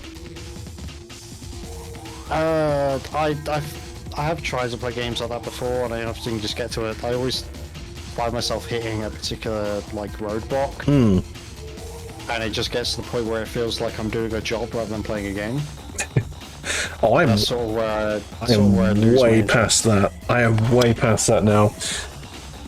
I did a 4-hour stream last night where, when I finished it, I couldn't sleep because all I could think about was Satisfactory. I also don't want that either. Yeah. It was. I tell you, so much getting done. I did the maths. I made a spreadsheet. Because it was the only way to figure out how much copper I was going to need. And the answer is a lot. Yeah. In order to make all of the things, I'm on my end game factory now. I have demolished the entire factory and I'm rebuilding it with a purpose. Basically, I want to be able to make at least one of every item per minute, including the end game items like nuclear pasta and stuff like that. And what is the end goal of Satisfaction? Well, there's a set of there's a set of missions, and they get increasingly complex, and you have to make increasingly complex stuff basically to succeed. You have to feed it into the space elevator, which then makes essentially an autonomous sort of spaceport that goes around the planet. That's technically the goal, but the actual goal is to make the most efficient thing possible and have a lovely time doing it. Okay. Yeah, my factory is so good now. It's gonna be amazing. In order to feed it, I need what was it? I think it's 3,200 and something copper ingots coming in per minute.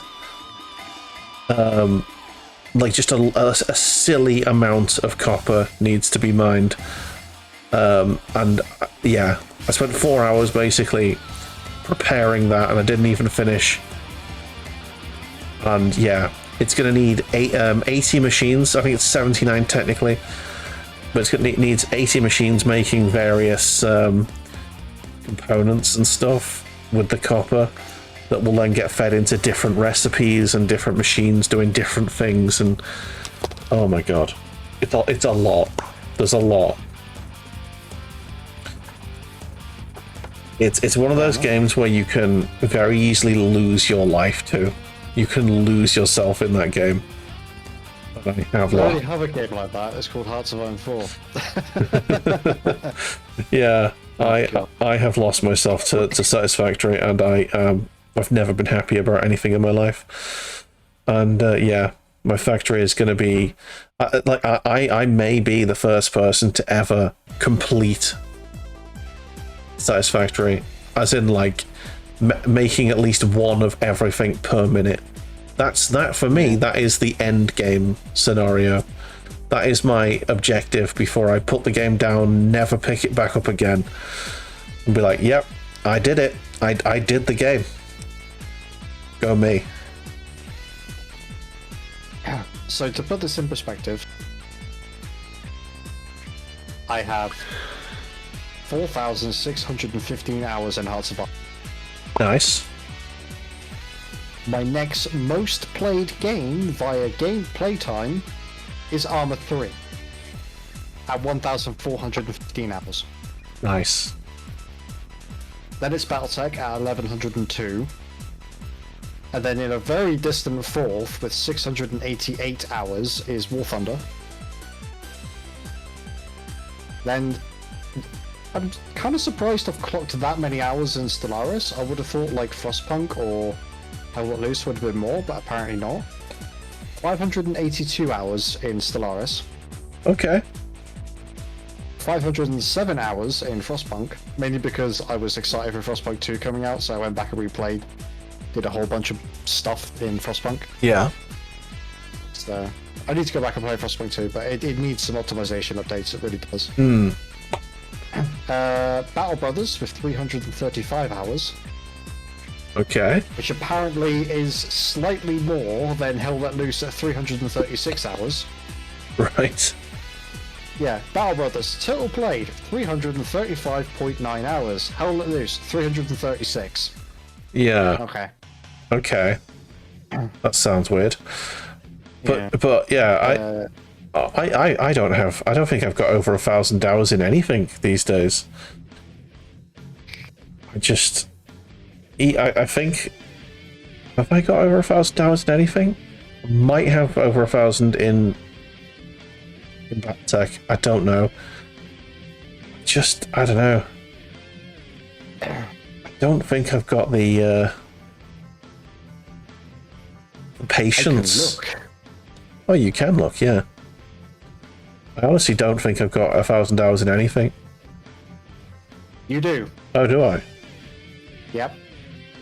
Okay. Battletech. Yay! Is that the only one? 1,102 hours. Yeah. That was just all streaming. And Satisfactory is at 190. Only 190 hours. Yeah. But you got 30 out of 44 achievements, so well done. Oh, the rest is coming. I haven't even played with trains yet. I haven't even built a train set yet. It's coming. It is coming. Much like me every time I play it.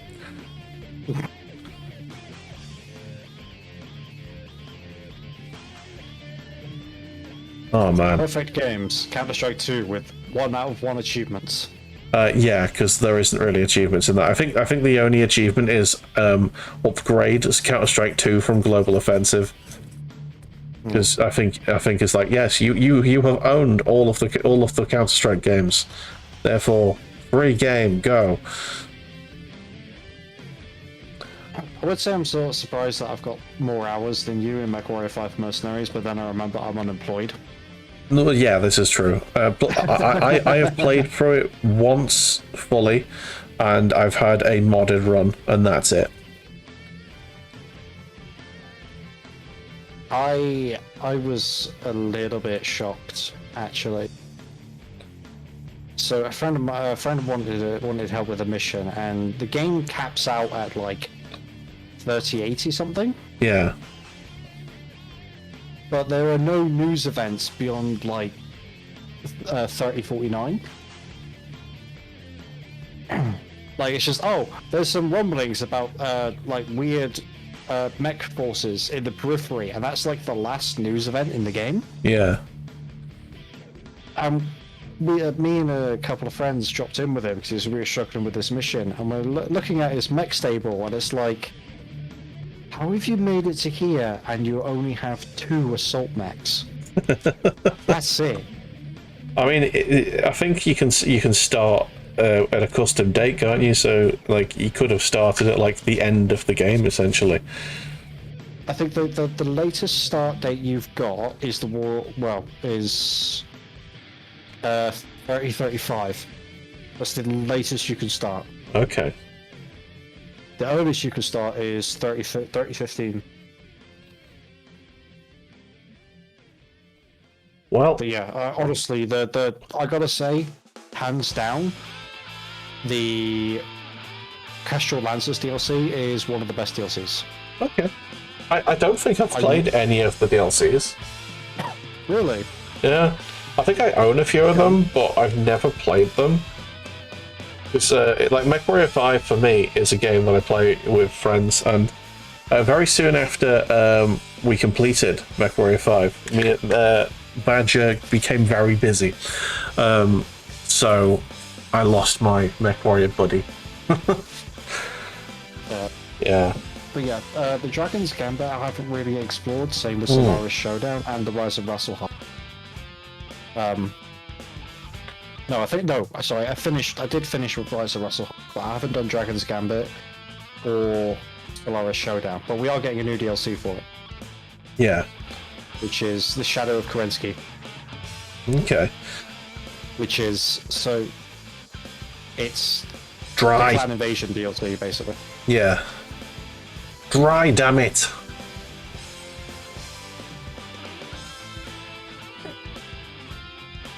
Not drying.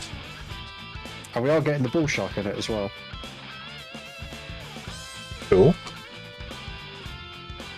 Yeah, we had in the Discord the other day, people were naming their perfect lancers. The Perfect Lancers? Yeah.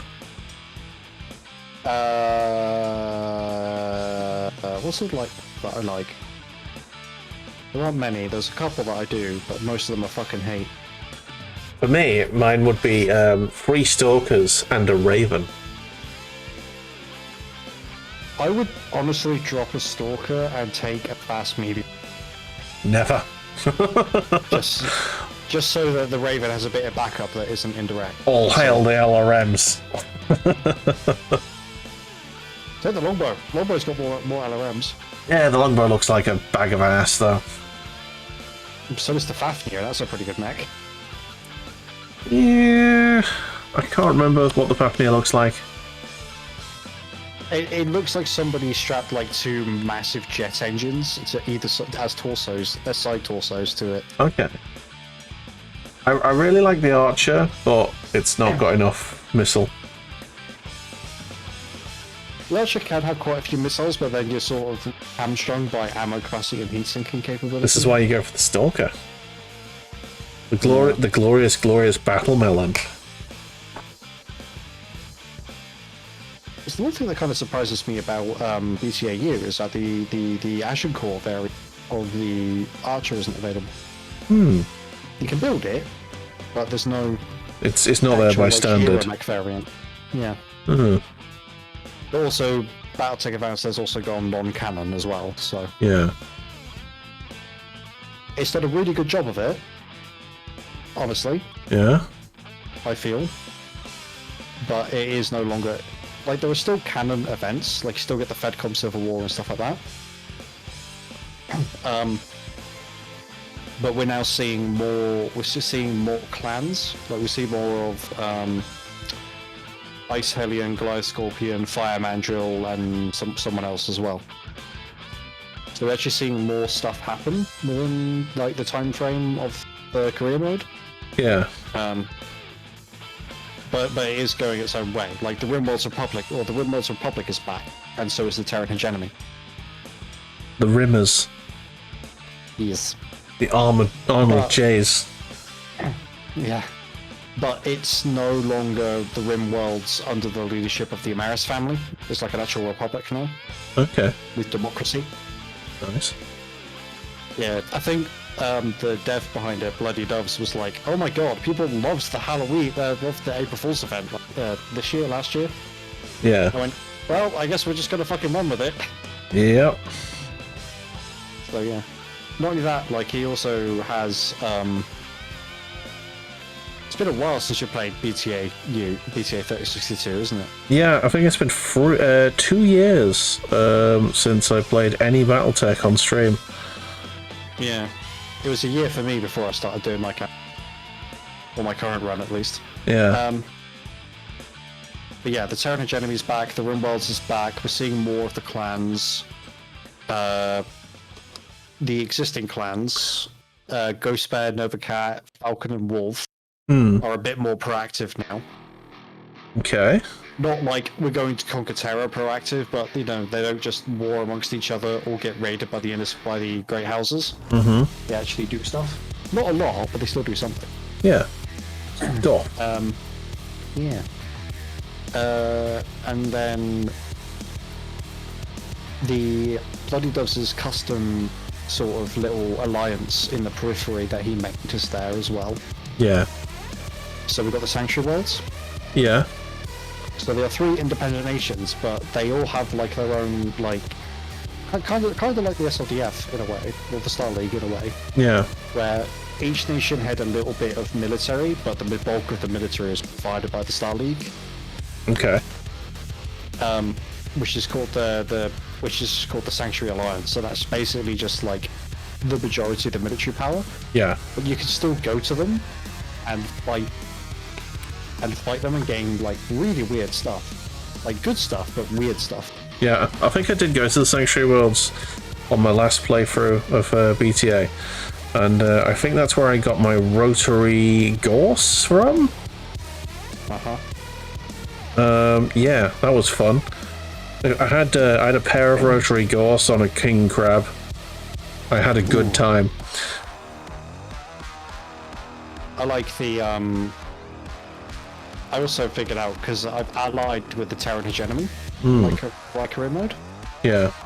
You get the silver. I went and looked at the faction shop, and I was like, oh, there is unlimited silver bullet gauss. oh my. Yeah, I think What's that? You want a Gauss rifle in the form of LBX? Say no more. I think I had a what was it? It might have been a Night Star. It was like, I think it was like 95-ton assault mech, and it had 4 clan gorses and a large laser, and it was deadly. I also had a little look at the mechs that the Terran Hegemony get, like the homebrew mechs. Yeah. And they're all pretty good. They get something called endo composite instead of endo steel. Yeah. So it's not as good as endo steel, but it's more of like a stopgap between not having anything endo and having endo steel. Yeah. And it's like minus 25% weight instead of minus 50, but only occupies 7 critical slots. Yeah. Instead of 14. Yeah, it's just like, So it's a bit like Light Pharaoh? Not Pharaoh, funnily enough. A lot of the mechs that they have installed don't come with Pharaoh, but they come with Endo Composite instead. Okay.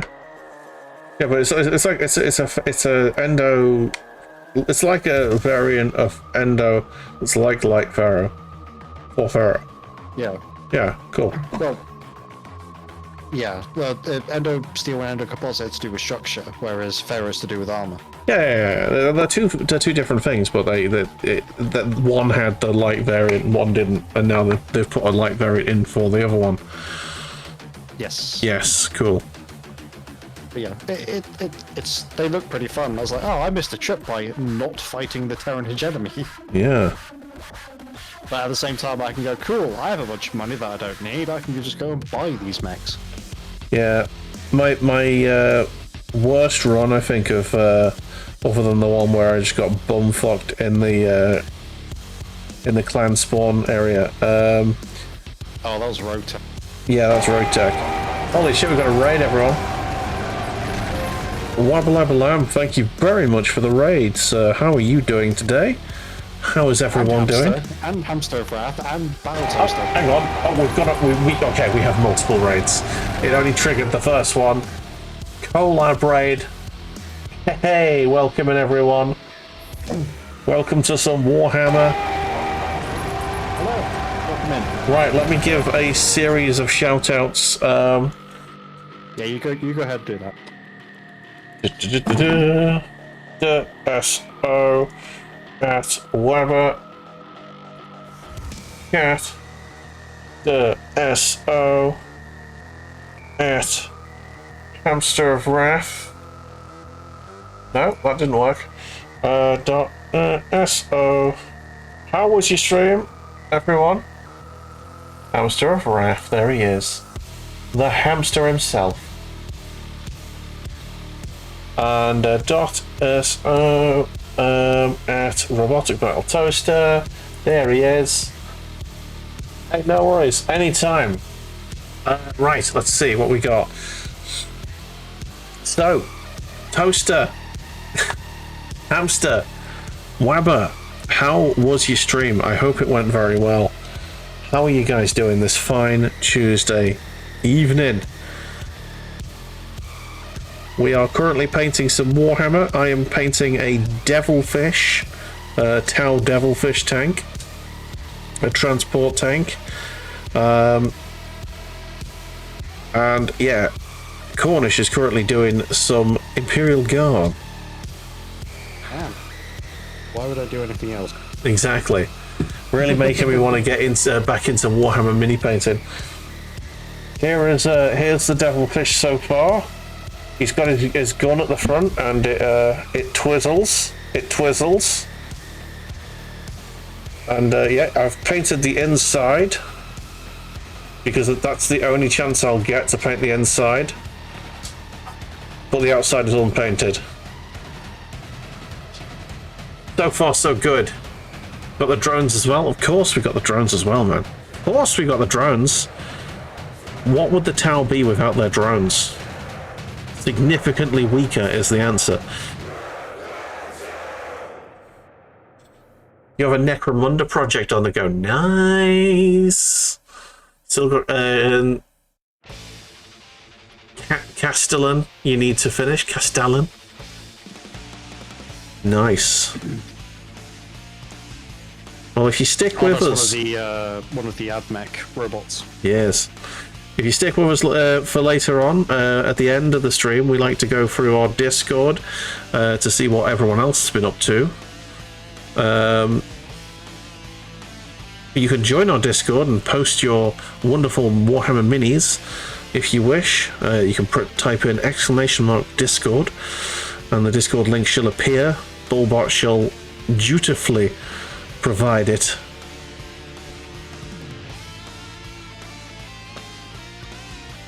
Yeah, thank you very much for sharing your communities with us, lads. Appreciate it very much. For anyone who doesn't know me, my name is Bula. I'm a variety streamer. On Wednesdays, usually we do Warhammer, but I'm otherwise engaged tomorrow, so we've moved it to today. We have. Yeah. I'll probably be paid tomorrow as well. Yeah. I'm really behind.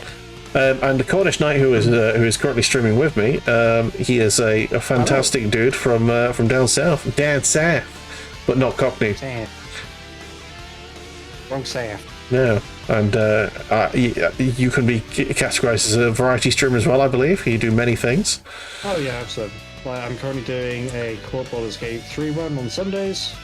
I am also doing a Battletech run on Fridays at the moment, and normally painting streams on Wednesday. Either with a little bit early. I'm doing it. I'm doing an A to Z of a Let's Play A to Z. I'm playing through. I'm currently on G, where I'm playing the PS2 game Gun, which is very fun. Good. You still have nightmares while playing Storm Surge. Well, you can play it.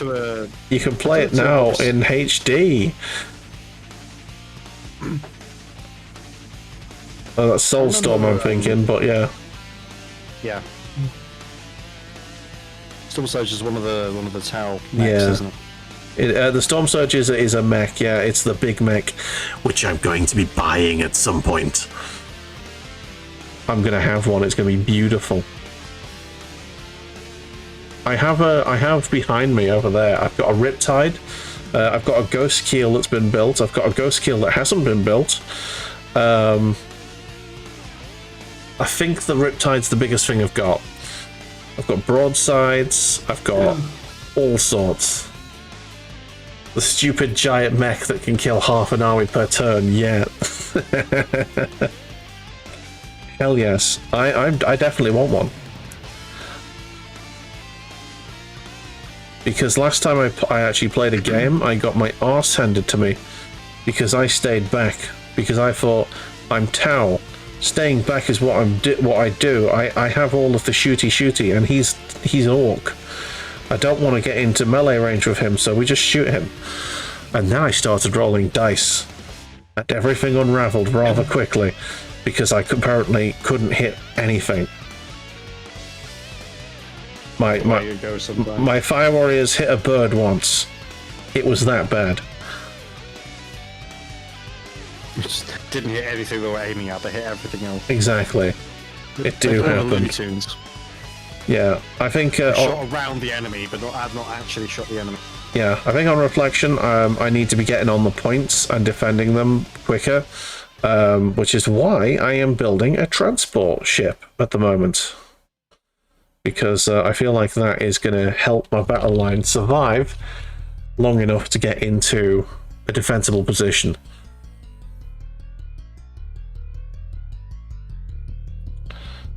So that's my plan. Now, I'm not particularly asked about doing a particularly great job about painting this. It's only for the inside of the tank, so it doesn't really need to be that special or accurate. It just needs to have some detail so that when you open up the inside of the thing, people go, "Ooh, you painted the inside?" And then I'll quickly say, yes, I did, and close it so that they don't look further. Close it so they don't see the glare and problems with Exactly. You haven't played 40k in 8 years. Until recently, I hadn't played 40k in many more years than 8. I stopped playing when because I faced that code. What's the fucking point? Yeah. It's not a fun time. The last game I played before this game was the newfangled rulebook that had just been released called City Fight. Oh yeah. Yeah. That was the last game I played. Haven't played 40. Sorry, you got some HR Geiger Xenomorphs. Some Not squat. some not squat models. Making a Venator gang to be hunted by Xenomorphs in Necromunda. Nice. Hate to raid and run. Hey, don't worry, Toaster. Thank you very much for the raid. You get yourself off and sort yourself out, mate. Go get the sleep. Sleep is good. It is. Go need good and proper sleep. I mean, I don't get it, but I do need it. Well, that's a you problem. Yeah, it is. It really is. Unlike me, who's like, I can't sleep unless I take medic. Yeah, well, I mean, last night I couldn't sleep because I was thinking about Satisfactory, but that's my problem. Yeah, that can be avoided by not playing Satisfactory. No! I refuse. Yeah, you need to tap out as well. No worries. Brain melty. We absolutely will have a great stream. Thank you very much, Hamster. Appreciate the raid. These raids are good. See you all.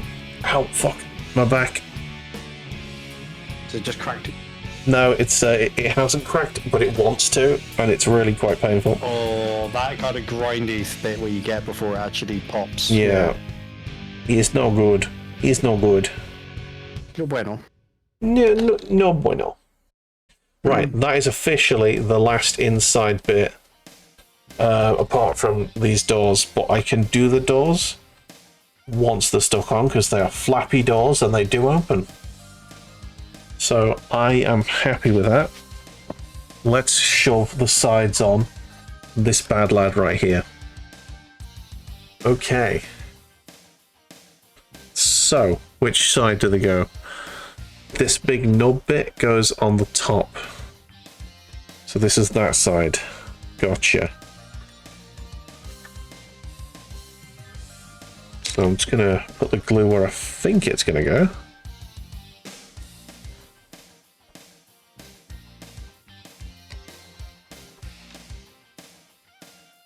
So that's nice splodge of glue there, splodge of glue there. Over here maybe? Yeah. That should work as well. Glue, glue, glue. Okay, that should do. And splur. Oh, no, get on straight, please. Go on straight. Please go on straight. I needed to force that in. Ow! Now I've got glue on my fingers. Well done. Well, it's in. Sort of. She said. Right, it's clicked. It's clicked in place, and the glue is still sort of drying, so that's good. I might need to get some blue tack or green stuff or something just to hide these marks, these lines. Right, okay. Oh shit. Way too much glue happening here.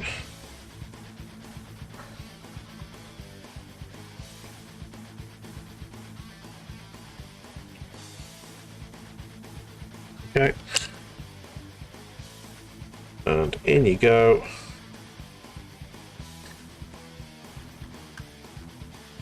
Well, that side went in a lot better. Lovely stuff. Just use a bit of kitchen roll just to dab the excess glue. Right, there we go. We have a solid bodied thing. It has sides and side doors that you can see through. So I'm going to try and shove these side doors on. They should just click into place. Oh no, they do not. Alright, That's always a good sign. no, these are going to need gluing in place. Which means I am going to have to paint the inside of it before gluing it. Oh well. So it's not a flappy open door situation.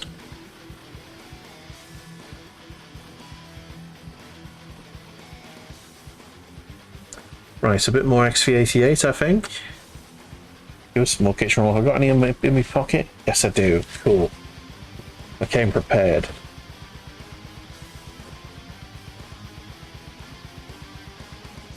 Why would you dip the non-brush side into your water? That was very stupid. Okay. Mix, mix, mix, mix, mix.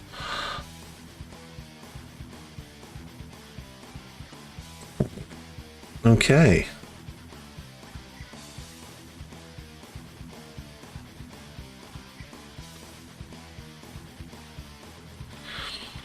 Why am I painting that bit? I'm not even, you're not even going to see that bit. So that's going to be glued on.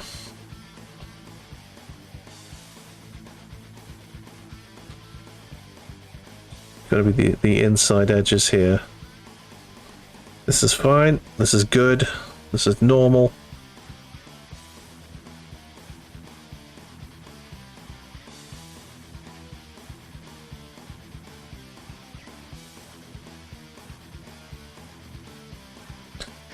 So yeah, if anyone who came in with Wabber, Toaster, and Hamster, if anyone collects Warhammers, let us know what armies you've got.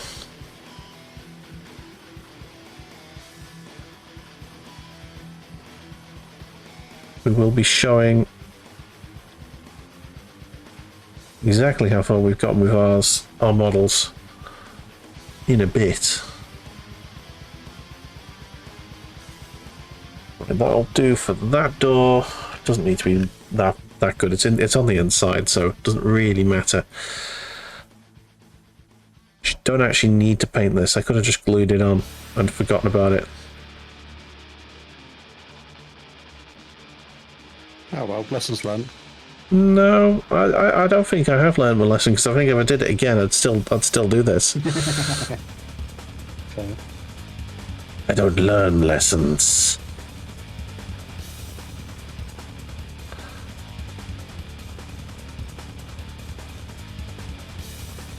I think the only lesson I'm learning from this today is don't try drinking whilst doing Warhammer painting, because it ain't gonna work. You are not gonna drink fast enough to get drunk. It just isn't gonna happen. Well, that's the thing, right? Are you drinking to get drunk, or are you drinking to enjoy yourself? I'm drinking to relax more than anything else. Yeah, exactly. Yeah.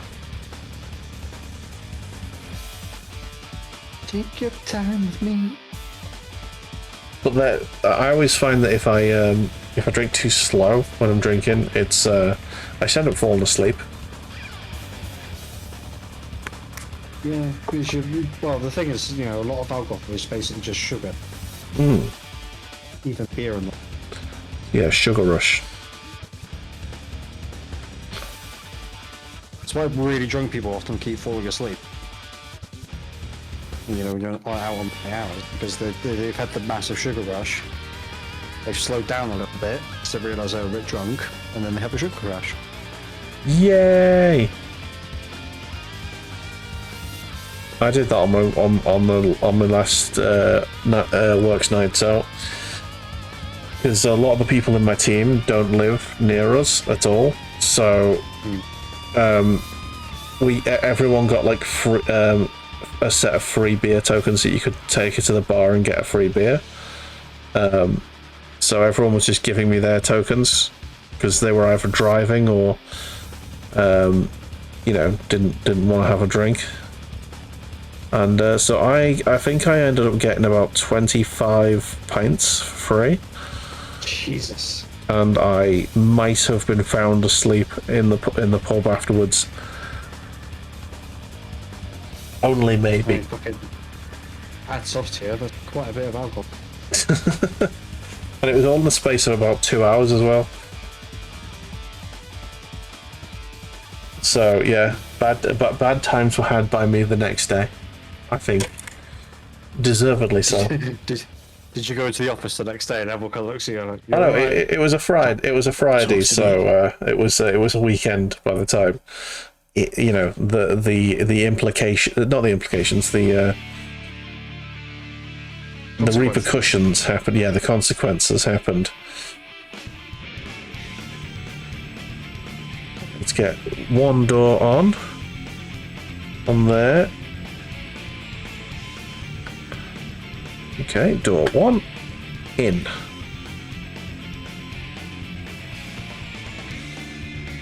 Okay, cool. And just to make sure it definitely doesn't click. Okay, it kind of clicks, but no. Not enough for me to be comfortable leaving it like that. It's getting glued. We've already got a back flap. That's enough for me.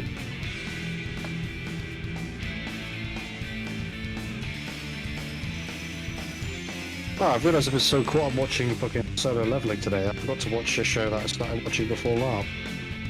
Oh, It's Dominic McGowan and Billy Boyd doing a food show. okay. As in Merry and Pippin from Lord of the Rings. Yeah. Okay. And they wander. I think I've watched the first 2 episodes where they spent an episode in London where they do go to Ian McKellen's pub. Oh, nice. And excuse me. And then they go up to Scotland as well. Nice. But it's just remarkably chill. And yes, there are Lord of the Rings jokes. Okay. Yes, of course there are. Right. The inside is officially fully encased, and it's too dark to see anything. Let me see if I can get the... Oh shit, that's the camera moving. See if I can get the light just behind the camera so you can see inside. There you go. Got some benches. You got the side doors all painted. The back door there, and then the hole at the top where the dude's going to be. It's looking very nice. Yeah. Sweet. Okay, that's basically all I wanted to do there. There is a porthole at the top, which if it pokes in, I'm going to have to paint. And I think it is going to poke in.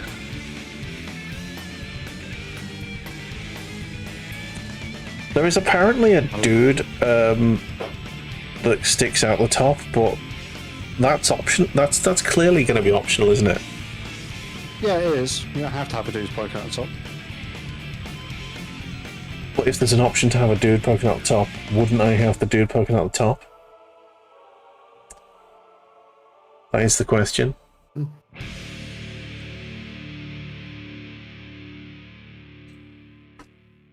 I tend to try and save the dudes poking out of the top of my tanks for vehicles that are going to be tank commanders specifically. Yeah. So, like, one of my Leman Russes is painted up to be a very sort of commissar-like tank. Oh yeah. Because that was an option in 9th edition. You could pay certain points and have basically a tank commissar. Yeah. A Lehman Russ executing an individual soldier to make an example would be an interesting idea. Yeah. Just turn the cannon. Hey man, some countries still do execute people like that. Yeah. Get to work. I'm more looking at you, North Korea. Oh no, it doesn't fit. It doesn't fit because I know it's fine. I'm forcing it. Forcing it! It's correct and right to do so. That's how I force something, I shat myself. Way. Okay, I'm gonna wear this like a thimble, and I'm gonna paint the bottom of it so that you can from the inside it looks fine.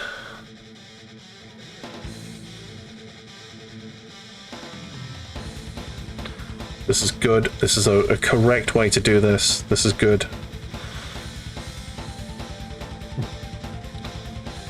It feels Maybe like, if it it works. kind of feels like I'm painting my finger, but I'm not.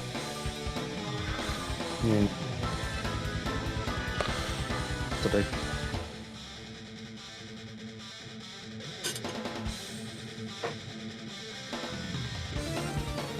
Right, considering I can't see the other side of it, I'm not going to waste paint because my XV88 is actually getting kind of low.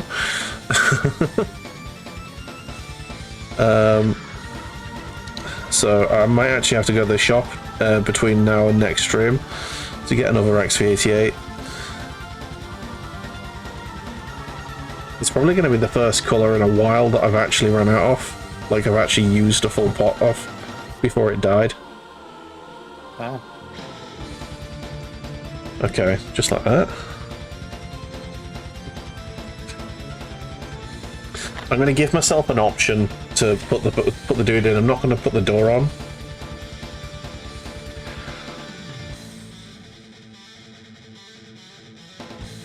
I'm just going to stick it in like that. Okay. This will be fine. Right, and it goes in like that. What's up? I don't know. So I don't know whether or not there's like an e-magazine called Hard Drive, Hey. and its Twitter handle is Hard Drive Mag. Let's say like Hard Drive Magazine. Okay. And I think it's basically like the gaming version of or gaming news arm of the Hard Times, which is another e-magazine thing. Yeah. And they put up an article saying Bethesda remasters Elder Scrolls 6 announcement trailer for original trailer's 7-year anniversary. Yeah. Which would be the most Bethesda thing to do, let's be honest. Yeah, I believe that headline immediately. Hey Tigru, how's it going? Welcome in, how you doing? And indeed, oh wow. It's definitely something Bethesda would do. We are in the future. It is tomorrow already.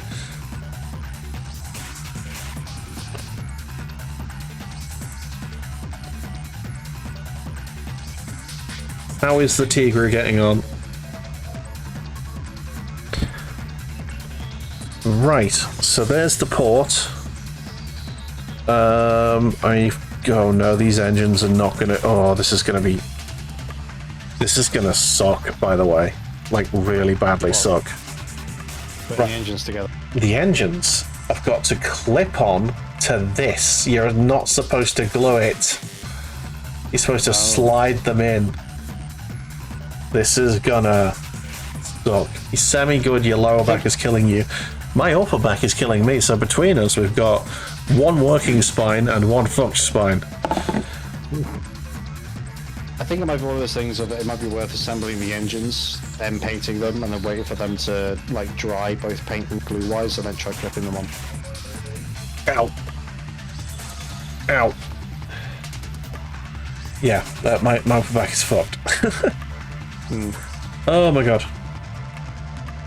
So, I already had a hotel in Norway. The bed is too soft. Oh, that sucks. I mean, yay Norway, but also boo bed. I mean, yeah, I get what you mean about too soft, but sometimes I really like a soft bed. Sometimes I really do. Like at the moment, Yeah, you don't want it so soft that you feel the slats of the bed underneath. That's the issue. that's true. You want to feel like you're on a cloud with nothing underneath you. Okay. Flying home tomorrow, so that's good. Excellent. Right, so, which one do we want? Which one of these do we want? I think it's that one.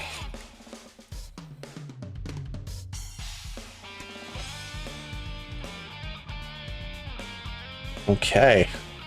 Hey bear. My dog is looking at me now. He's giving me the eye, saying, "When you're going to come and sit with me, father?" I want attention, please. He's been sleeping since I got in.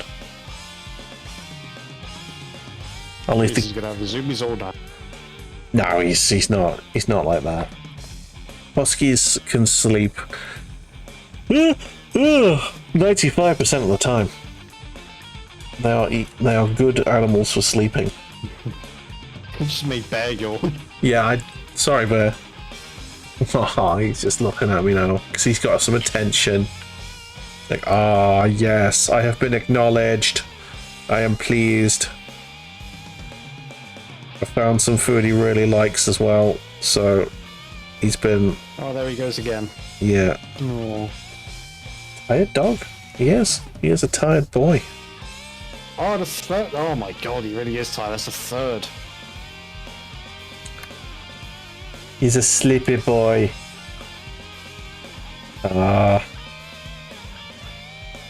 It's because I double walked him today. One before work, one after work. To be honest, I think I should probably be doing that more often with him, but it is what it is. Oh, there we go. The engine is clipped together. Is officially stuck together. There we go. There's one. Let's get the other one done as well. And then this sprue is officially dead. It is a nonsense sprue.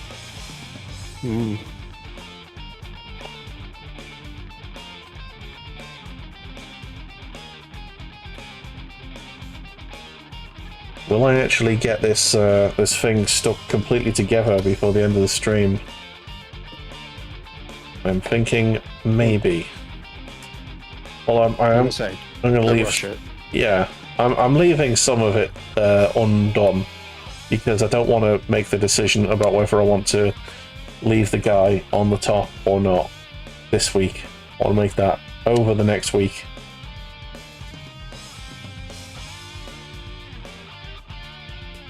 I might just have it closed. It's only a transport after all.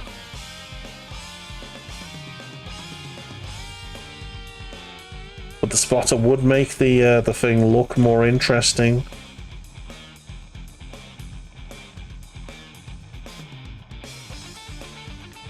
It is all about your aesthetics, isn't it? Yeah. Where's the bear? The ball bear. You just made me say that out loud, Tigre. You made me say that out loud. You betrayed me. Oh my god. We need. Bear is at 102% energy. Exactly. No, he's licking his paw, cleaning himself. He's fine. He is currently not interested in the B word. Plus, his B word is outside. He left it out there before the stream.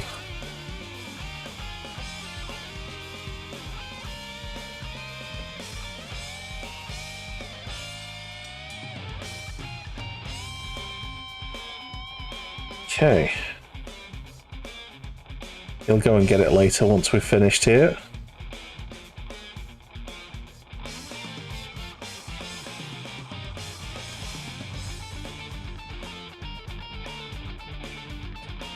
Okay, that is 2 engines stuck together. I've got a horrible feeling this is going to end poorly, but let's see what the next page says. We're following the instructions. It says no glue. It says no glue. No glue there. You do not glue this. So.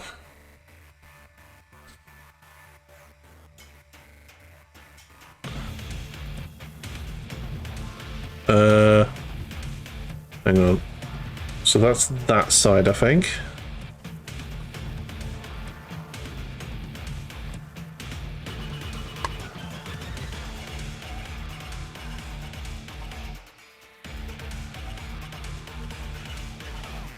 It worked. Okay.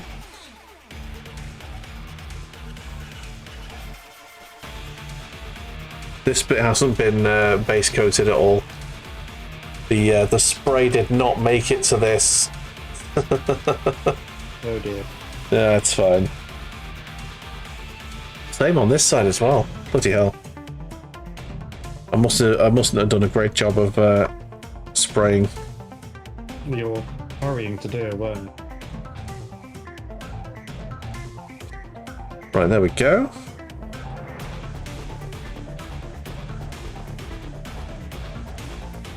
Maybe just a little glue. No, it's fine. It's got engines now, and the engines go up and down.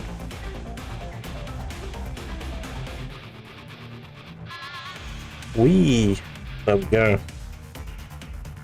And now it needs feet. Okay, feet is next.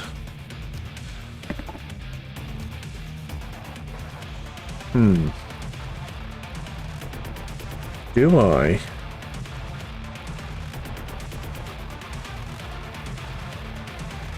I might wait to put the feet in as well, because it'll be easy to paint inside.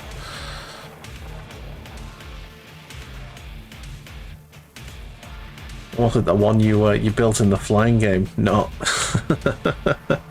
No, there's nothing quite as insane as that.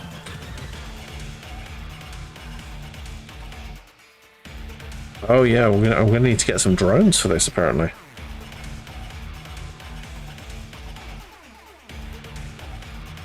So I'll need to build drones separately. Okay, I'm putting the feet in. The feet are going in. And then it stands on its own.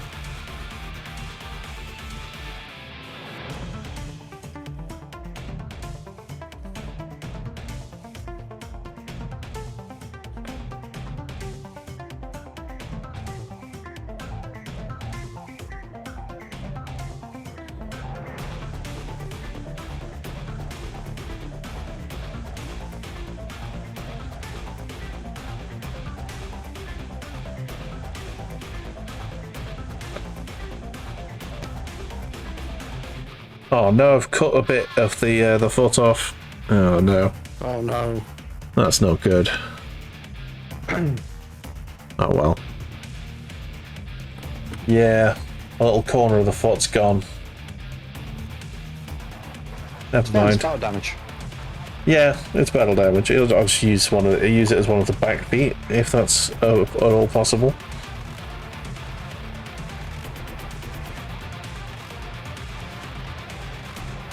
Right, might put it as a front foot.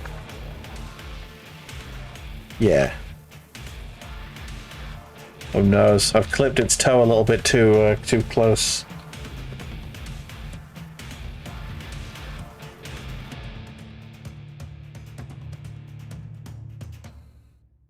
Okay, so that foot goes in. Oh fuck! Don't drop it.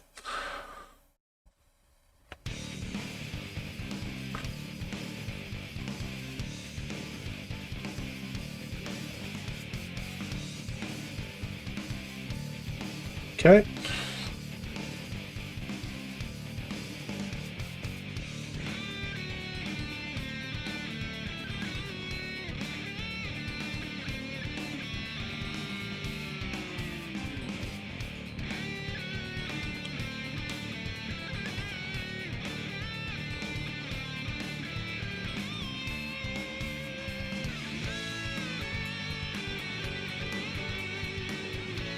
That'll do, and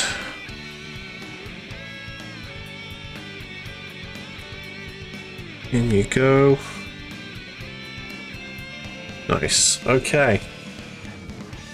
Apart from the drones and the hunter killer missiles, that's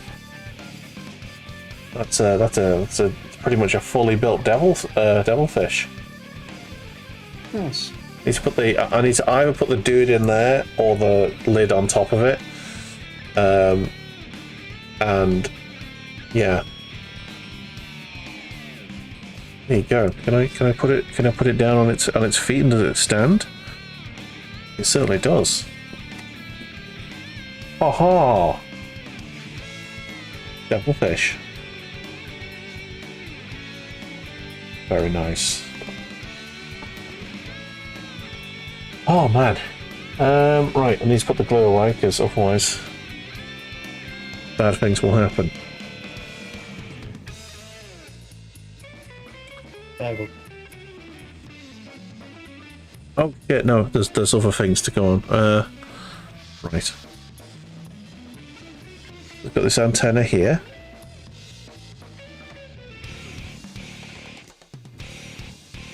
And this antenna here. And the hunter killer missile, which I will put in. I'm sure it's got a proper name, given that it's a TOW thing. It's just a TOW variant.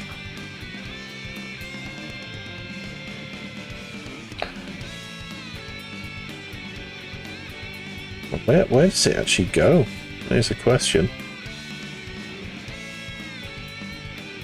I think it goes underneath, but there's no clear place for it to fit.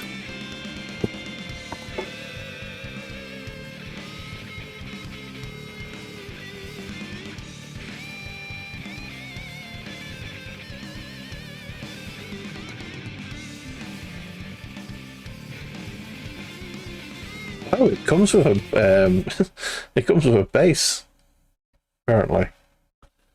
Yeah, flying base. That doesn't surprise me. I don't think it needs it, but okay. I wouldn't put it on, to be honest. I probably will end up. Well, the thing with flying bases is that it will inevitably fucking keep falling off it, and then something will break on it. Yeah. Not because it will fall very far, but because it will repeatedly fall like the same distance, and it will break something. Yeah. Ah, fuck. I need to figure out where this hunter killer missile goes because it's not clear at all.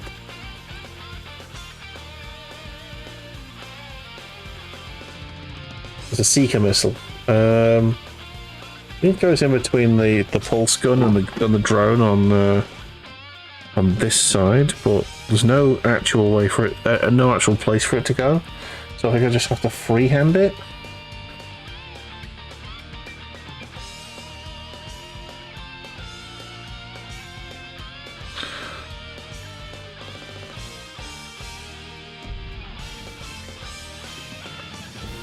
Yeah.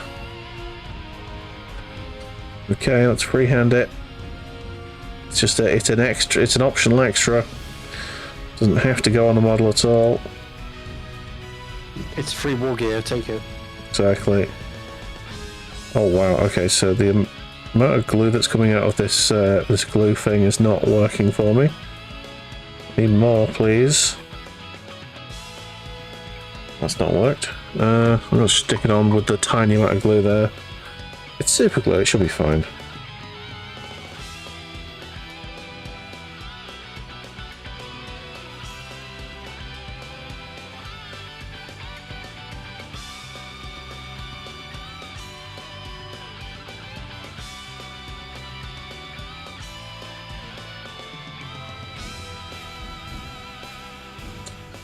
Right.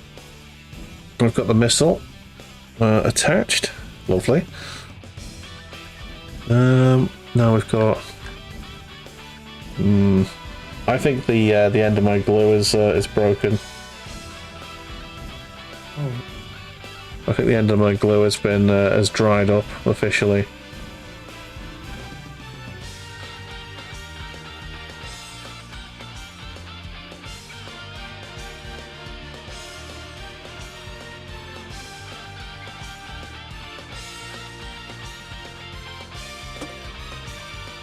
Okay.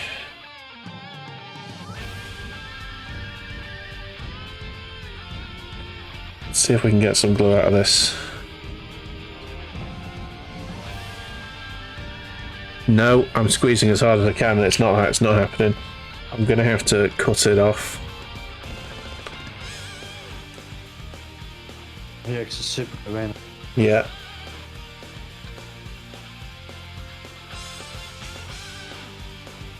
Oh, right. I think I'm at the point now. Uh-oh. I'll move on to metallic. Okay, how far do I have to cut this off? and it's going to go everywhere. This is not a good idea. I might just call this glue dead.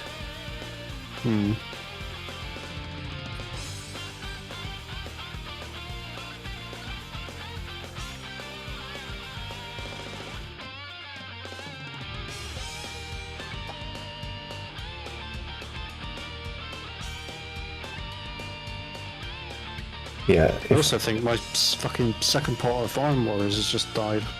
Oh no. It's a good one. Oh yeah, that's very clumpy, isn't it? Was that the new one or the old one? Oh no, it hasn't. Never mind. I was looking at my old pot, which is dying, or pretty much dead. And my newer one. Pretty me. Yeah, the super glue is officially fucked. There's just nothing coming out. So I now have bits that are just flying.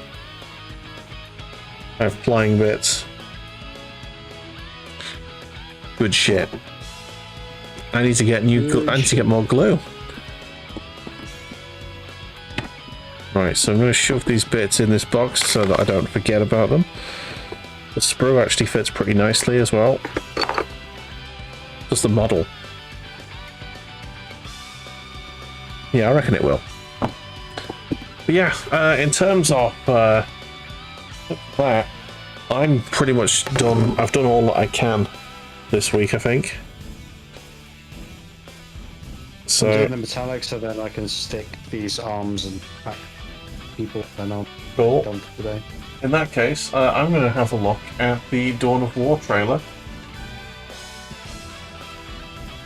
And we shall see what that looks like. Have I got a... I don't have an input for... Well, let me just get a display capture. Existing display capture. Bloop, there we go. There is my my full display at the moment. Where did we go with that? Ah, there we go. Dawn of War reveal trailer. Let's have a look at this.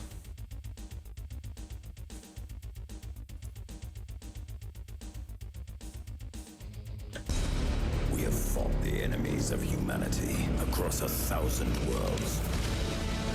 No respite, no remorse, no mercy. We are the wrath of the Emperor, his angels of death. But the Imperium lies broken, its armies scattered and reeling. Our foes rise to drag us down, and the galaxy has been torn asunder. We shouldn't really have this full screen, should we?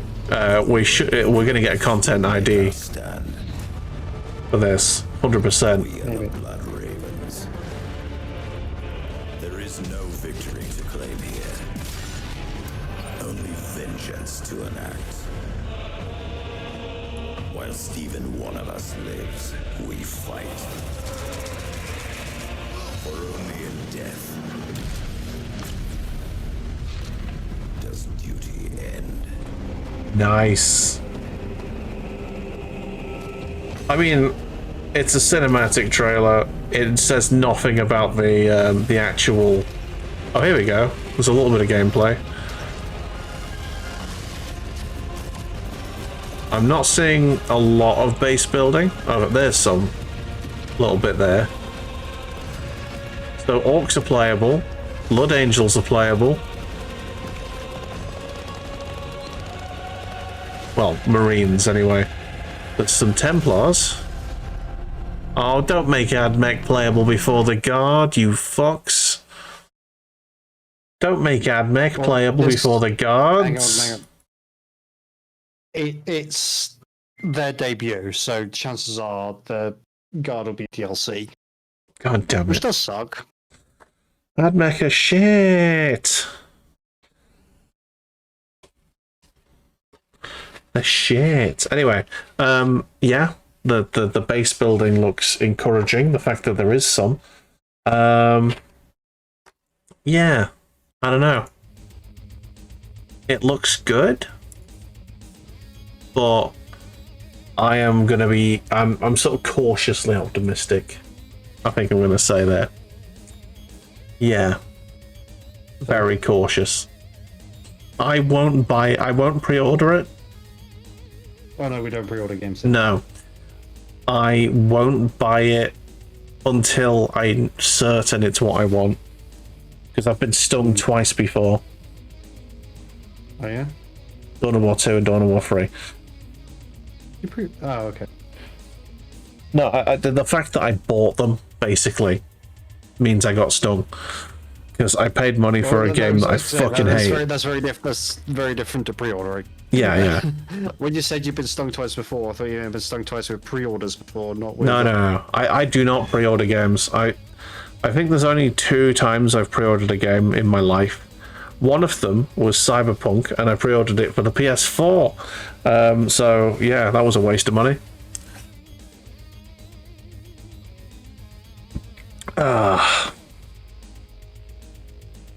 Hi, Bear.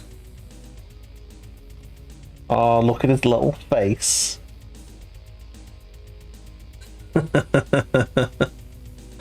Oh, he's such a happy boy.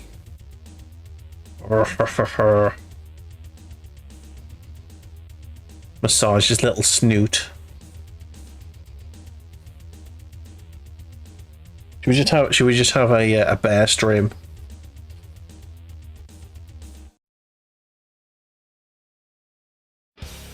I think he'd hate that, to be fair.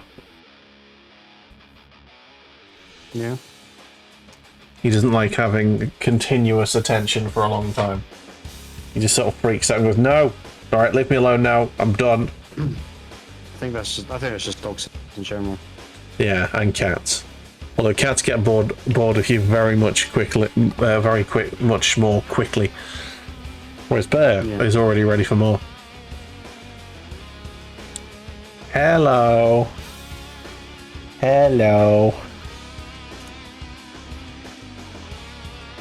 He's a dog. Oh, he's a needy boy.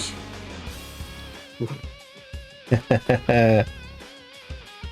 can tell he wants attention when he just sort of puts his paw up on you. It's like, attention. Oh. It's alright. It's alright. Right, what I will do then, whilst you're chilling there, I'm going to go through the Discord. Yeah, like I've literally just pretty much finished this back, so because of gluing stuff It's together. all good. You take your time. So I have swapped my camera to your for you to the Discord, and here we go. Let's go to the Discord and let's go to the Paint Club and let's see what people have been doing this week. So, Badger has been going through some very, very old Gene Stealer models, and he's been updating the paint scheme on them. He's done a pretty decent job with these. Purple and blue. That's pretty nice. Yeah. Here's a more up close model. We're not very well focused in, but it's fine. We'll forgive you, Badger.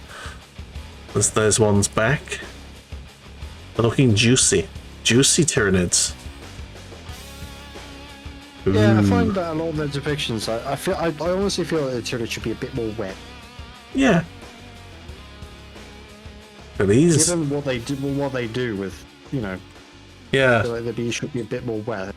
Now... Like, they feel a bit too dry in most adaptations. Yeah, these ones are the only ones that you can tell had a coat of paint beforehand, because the faces have lost a bit of detail there. The Finya Paints video comes to mind. Yeah. Or just anything that Duncan Rose does. Always remember the Finya Paints. Yeah, this was a long conversation we had about battle mechs. Cornish, you posted the old model, or the broadside, which is... Yeah, the old broadside, which you refused to believe was real. No, I know it's real, but it's not something I could field on a battlefield. What, because of how it looks, or? It doesn't have this equipment anymore.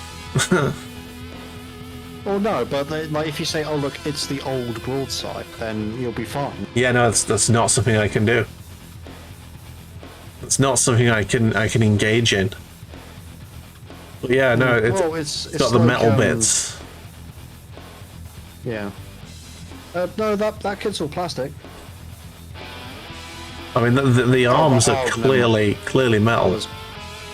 I think the one update they did for that before they changed it to how it looks now was that they made those metal bits plastic. Alright, okay. There's the broadside we all know and love. Well, yeah, that's me posting in Pink up like, hey, here are your, second-hand options. Yeah. Is we plastic? Oh no, it's on the fucking whatever it was. Yeah, I was annoyed that it's going to cost me like 80 quid to get 2 more broadsides. Anyway, let's get to the good stuff. We got some battle tech, everyone. This is a full lens with some tanks and some little tiny diddy mechs. Very nicely very nice work there, Skippy, in our Discord. I really like the base work on these. The little red bushes are nice. Malik posted basically all of his mechs. He has so many. He has so many mechs.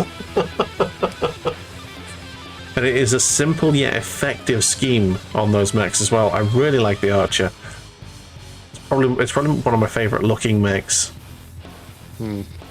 Orc Monkey did a Ragnar, and he is looking very mean, very angry. A very yellow sword there as well. Very interesting. Very nice job there. Skippy's, that was his work in progress there. He was working on his mechs there. I was mid-basing. Badger has done some Chaos Boys. What are the flyers called? Ravagers or something like that? Yeah. Yeah. Oh. You know what you were saying about... It was the broadside you're after, wasn't it? Yes. You can give them rail rifles and seeker missiles. Well... So that old model with the missile pods for hands, yeah. It's viable. Yeah. I don't know. It doesn't look as good, though. No, it doesn't. But... But anyway, that is a very sweet model there. Stomping on a Smurf, excellent work. And then Orc Monkey coming with a Chaplain model. That's a pretty sweet Chaplain. And again, the base work on that. I'm pretty sure that base doesn't come as standard. Pretty sure that's supposed to just be a normal base, and he's just. Yeah, it is. He's put cool. Well, the texture on it might be 3D printed at the bottom underneath the rock, but that rock is corkboard. Yeah, it looks like it. He's done a really good job with that base, like. Nice. And a little bit of Photoshop in there to take the background out of this Azrael model. He's even written Azrael on there as well. That looks like he's painted that on, not drawn it on as well. That's pretty good. Alright, calling me out for drawing my stuff on. No. Drawing it on's perfectly fine. But I'm just trying to see... It's very good if he has painted it on, because that takes a lot of patience, and I have no patience for that. That is a really nice flag, actually. Oh man, that is a really nice flag.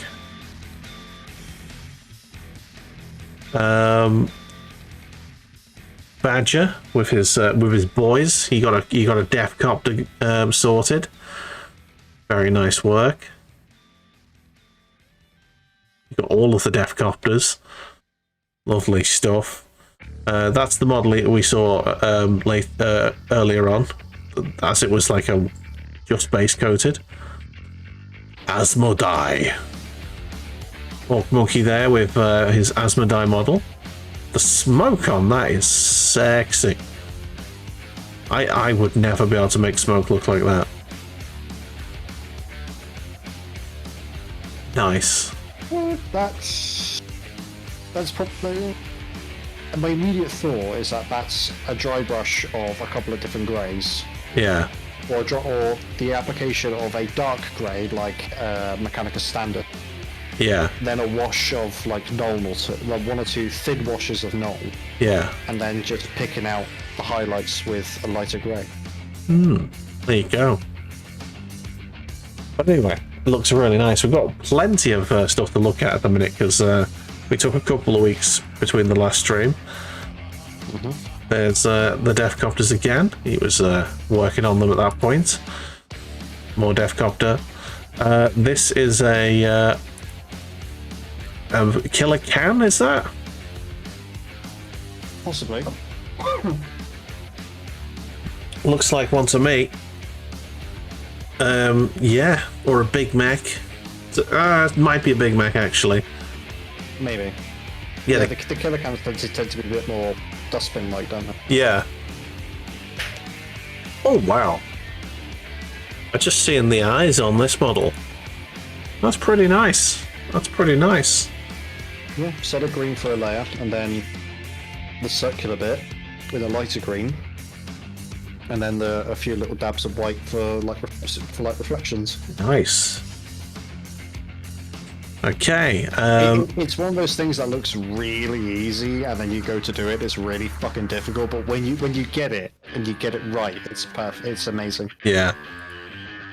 Badger posted his Sisters of Battle tank. I can't remember what the tank's called. The Lipstick Wagon is what I'm going to call it with that paint scheme. But he painted this in response to Snooze. Exact By the way, is identical tank. Exorcist, I think. Okay. I believe that. There you go. And this is Snooze, exactly the same model, which does not look like lipsticks because he's painted the insides white. Yeah. Lovely work. Tank. Really nice fire there as well. That's nice. And this is last week, where Cornish did his flags, his flag boys. It's more highlighting the text up on it. Yeah, lovely there. Great, but it's certainly different. It does the job. And this is what I did last stream. I finally finished the Fire Warriors that took a while to do. But yeah, there you go. I feel like the skin for your tower is not quite blue enough. Do you think? It looks very grey in that photo, but it could be the lighting. Yeah, I think you might be right, but I quite like the tone of it. I think it looks quite realistic. Yeah, that's fair. It's just I've always imagined them a bit more blue in my head. That's all. Dabba dee dabba die. Blue Man Group. Oh, that'll be funny. Someone tells it. Yeah, here's my sharpshooters, and it's just like my Tau snipers, and it's just the Blue Man Group made out of Tau models. Oh man, yeah, that needs to happen. I might actually try if I ever get enough spare bits. I'm doing a Blue Man Group conversion. Right, would you like to show the ladies and gentlemen what it is what you have been doing, Cornish? I have been doing limbs, really. That's all I've really done, limbs and backpacks. So I've done the radio backpack for the Master Vox for the Command Squad. That is a much improved backpack, by the way, for the Voxcaster. Yeah, it's not quite as, like, chunky box with a loudspeaker. Even the new Cadian Squad ones don't get that anymore, really. They get, like a dumbed-down version of this one. Nice. Did the Commander's Arm, which I never doing. Guess I'm aware my glove has a hole in the thumb, but shut up. Nice. Yeah, done that. It's just again, this is all. It's that thing of like. So there's the main model. I did do the cable. It doesn't look like I have, but I have done. I went with a blue and then a mix of Black Legion contrast and then normal over the top. which has made it a lot darker than I intended to, but it was a bit of an experiment. It looks very nice. Yeah, so I've done so that arm holding the las pistol. That arm over there is to go on the boxcaster, Nice. as well as the backpack. then the this arm is to go on the commander, who I realised haven't actually finished painting the base on. Is it a commander or is it a sergeant? That's the commander. Ah, That's the sergeant. yes. So I can have 2 power fists in one squad because fuck you. Yeah, the commander is threatening to give you a power prostate exam. But yeah, so that's the sergeant who I finished full on. Nice. I do need to pick out a few more details in metal, but otherwise it's pretty much done. Yeah. Awesome. Now that I know how the fucking fist and the little back score and fucking work together, Right. it was a bit of a nightmare trying to get them to work properly. Yeah. So that was that's Cornish's. What's the button for my screen? Ooh, that's a good question. Is it that screen? Yeah, there you go. It's that button. Right. So I shall show you what I've been up to. I built a Devilfish.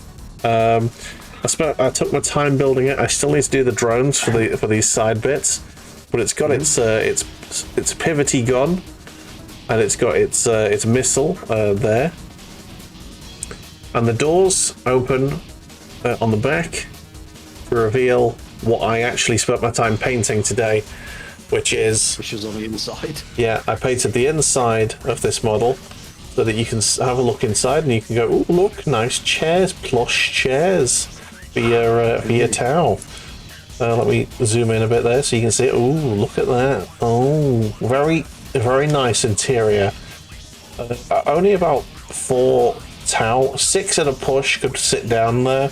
The rest are all standing up, but yeah, it's all painted on the inside, so no one can moan that I've missed a bit. And then, so next time I'll be doing the outside and making a decision about whether I want someone to stand in here or close it off. And there you go. Is it your first Devilfish? It is my first Devilfish, yes. Then I would lean towards putting a dude in the top. Well, I was gonna Just to mark it as like your first one. yeah. Well, fair enough. I might. But then all the rest like just have the cupola closed. Yeah. That's how I would do it. Yeah. Well, also, I did manage to successfully have these pivoting engines. Nice. It's a bit tight, but it'll loosen. It's fine. There you go. So, yeah, thank you very much for joining us today. Yes. And thank you also for rearranging for us at last minute. No, it's all good. All right. Bear is also saying thank you. He's half on and half off the couch. He's just like, pay attention to me. Pay attention to me. Back legs are lying down, but front paws are standing up. Is that what he's doing? Yeah. You're such a weird dog. You're such a weird boy. Anyway. Yeah, but you wouldn't have it any other way, though, would you? Yes. So, anyone who did enjoy today, go and check out Cornish's streams. They're all similarly entertaining, so that'll be fun. And yeah, I'll probably end up streaming tomorrow. Yeah, go follow Cornish. He's a lovely bloke, and he's going to be painting more tomorrow. Cool. All right. Very much appreciated. All right. I'll talk to you in a bit. Thank you very much. Right. Catch you later. Ta-ra. And that's the call done. So all we've got to do is say thank you very much, everyone, for watching. Thank you to Wabalabalam, Robotic Battle Toaster, and Hamster of Wrath for the raids. Sorry, the single raid that was like massively combined. Amazing stuff. Thank you very much, everyone who stuck with us from the raid. You are legends. Thank you to Thundersan86 for the follow. And yeah, if you did enjoy what you saw here, do hit the follow button. We do this every Wednesday. I know it's a Tuesday today, but we do it every Wednesday. And you can come back next week and see this Devilfish get painted. All right, have yourselves a fantastic evening, and we'll see you next time. Ta-ra.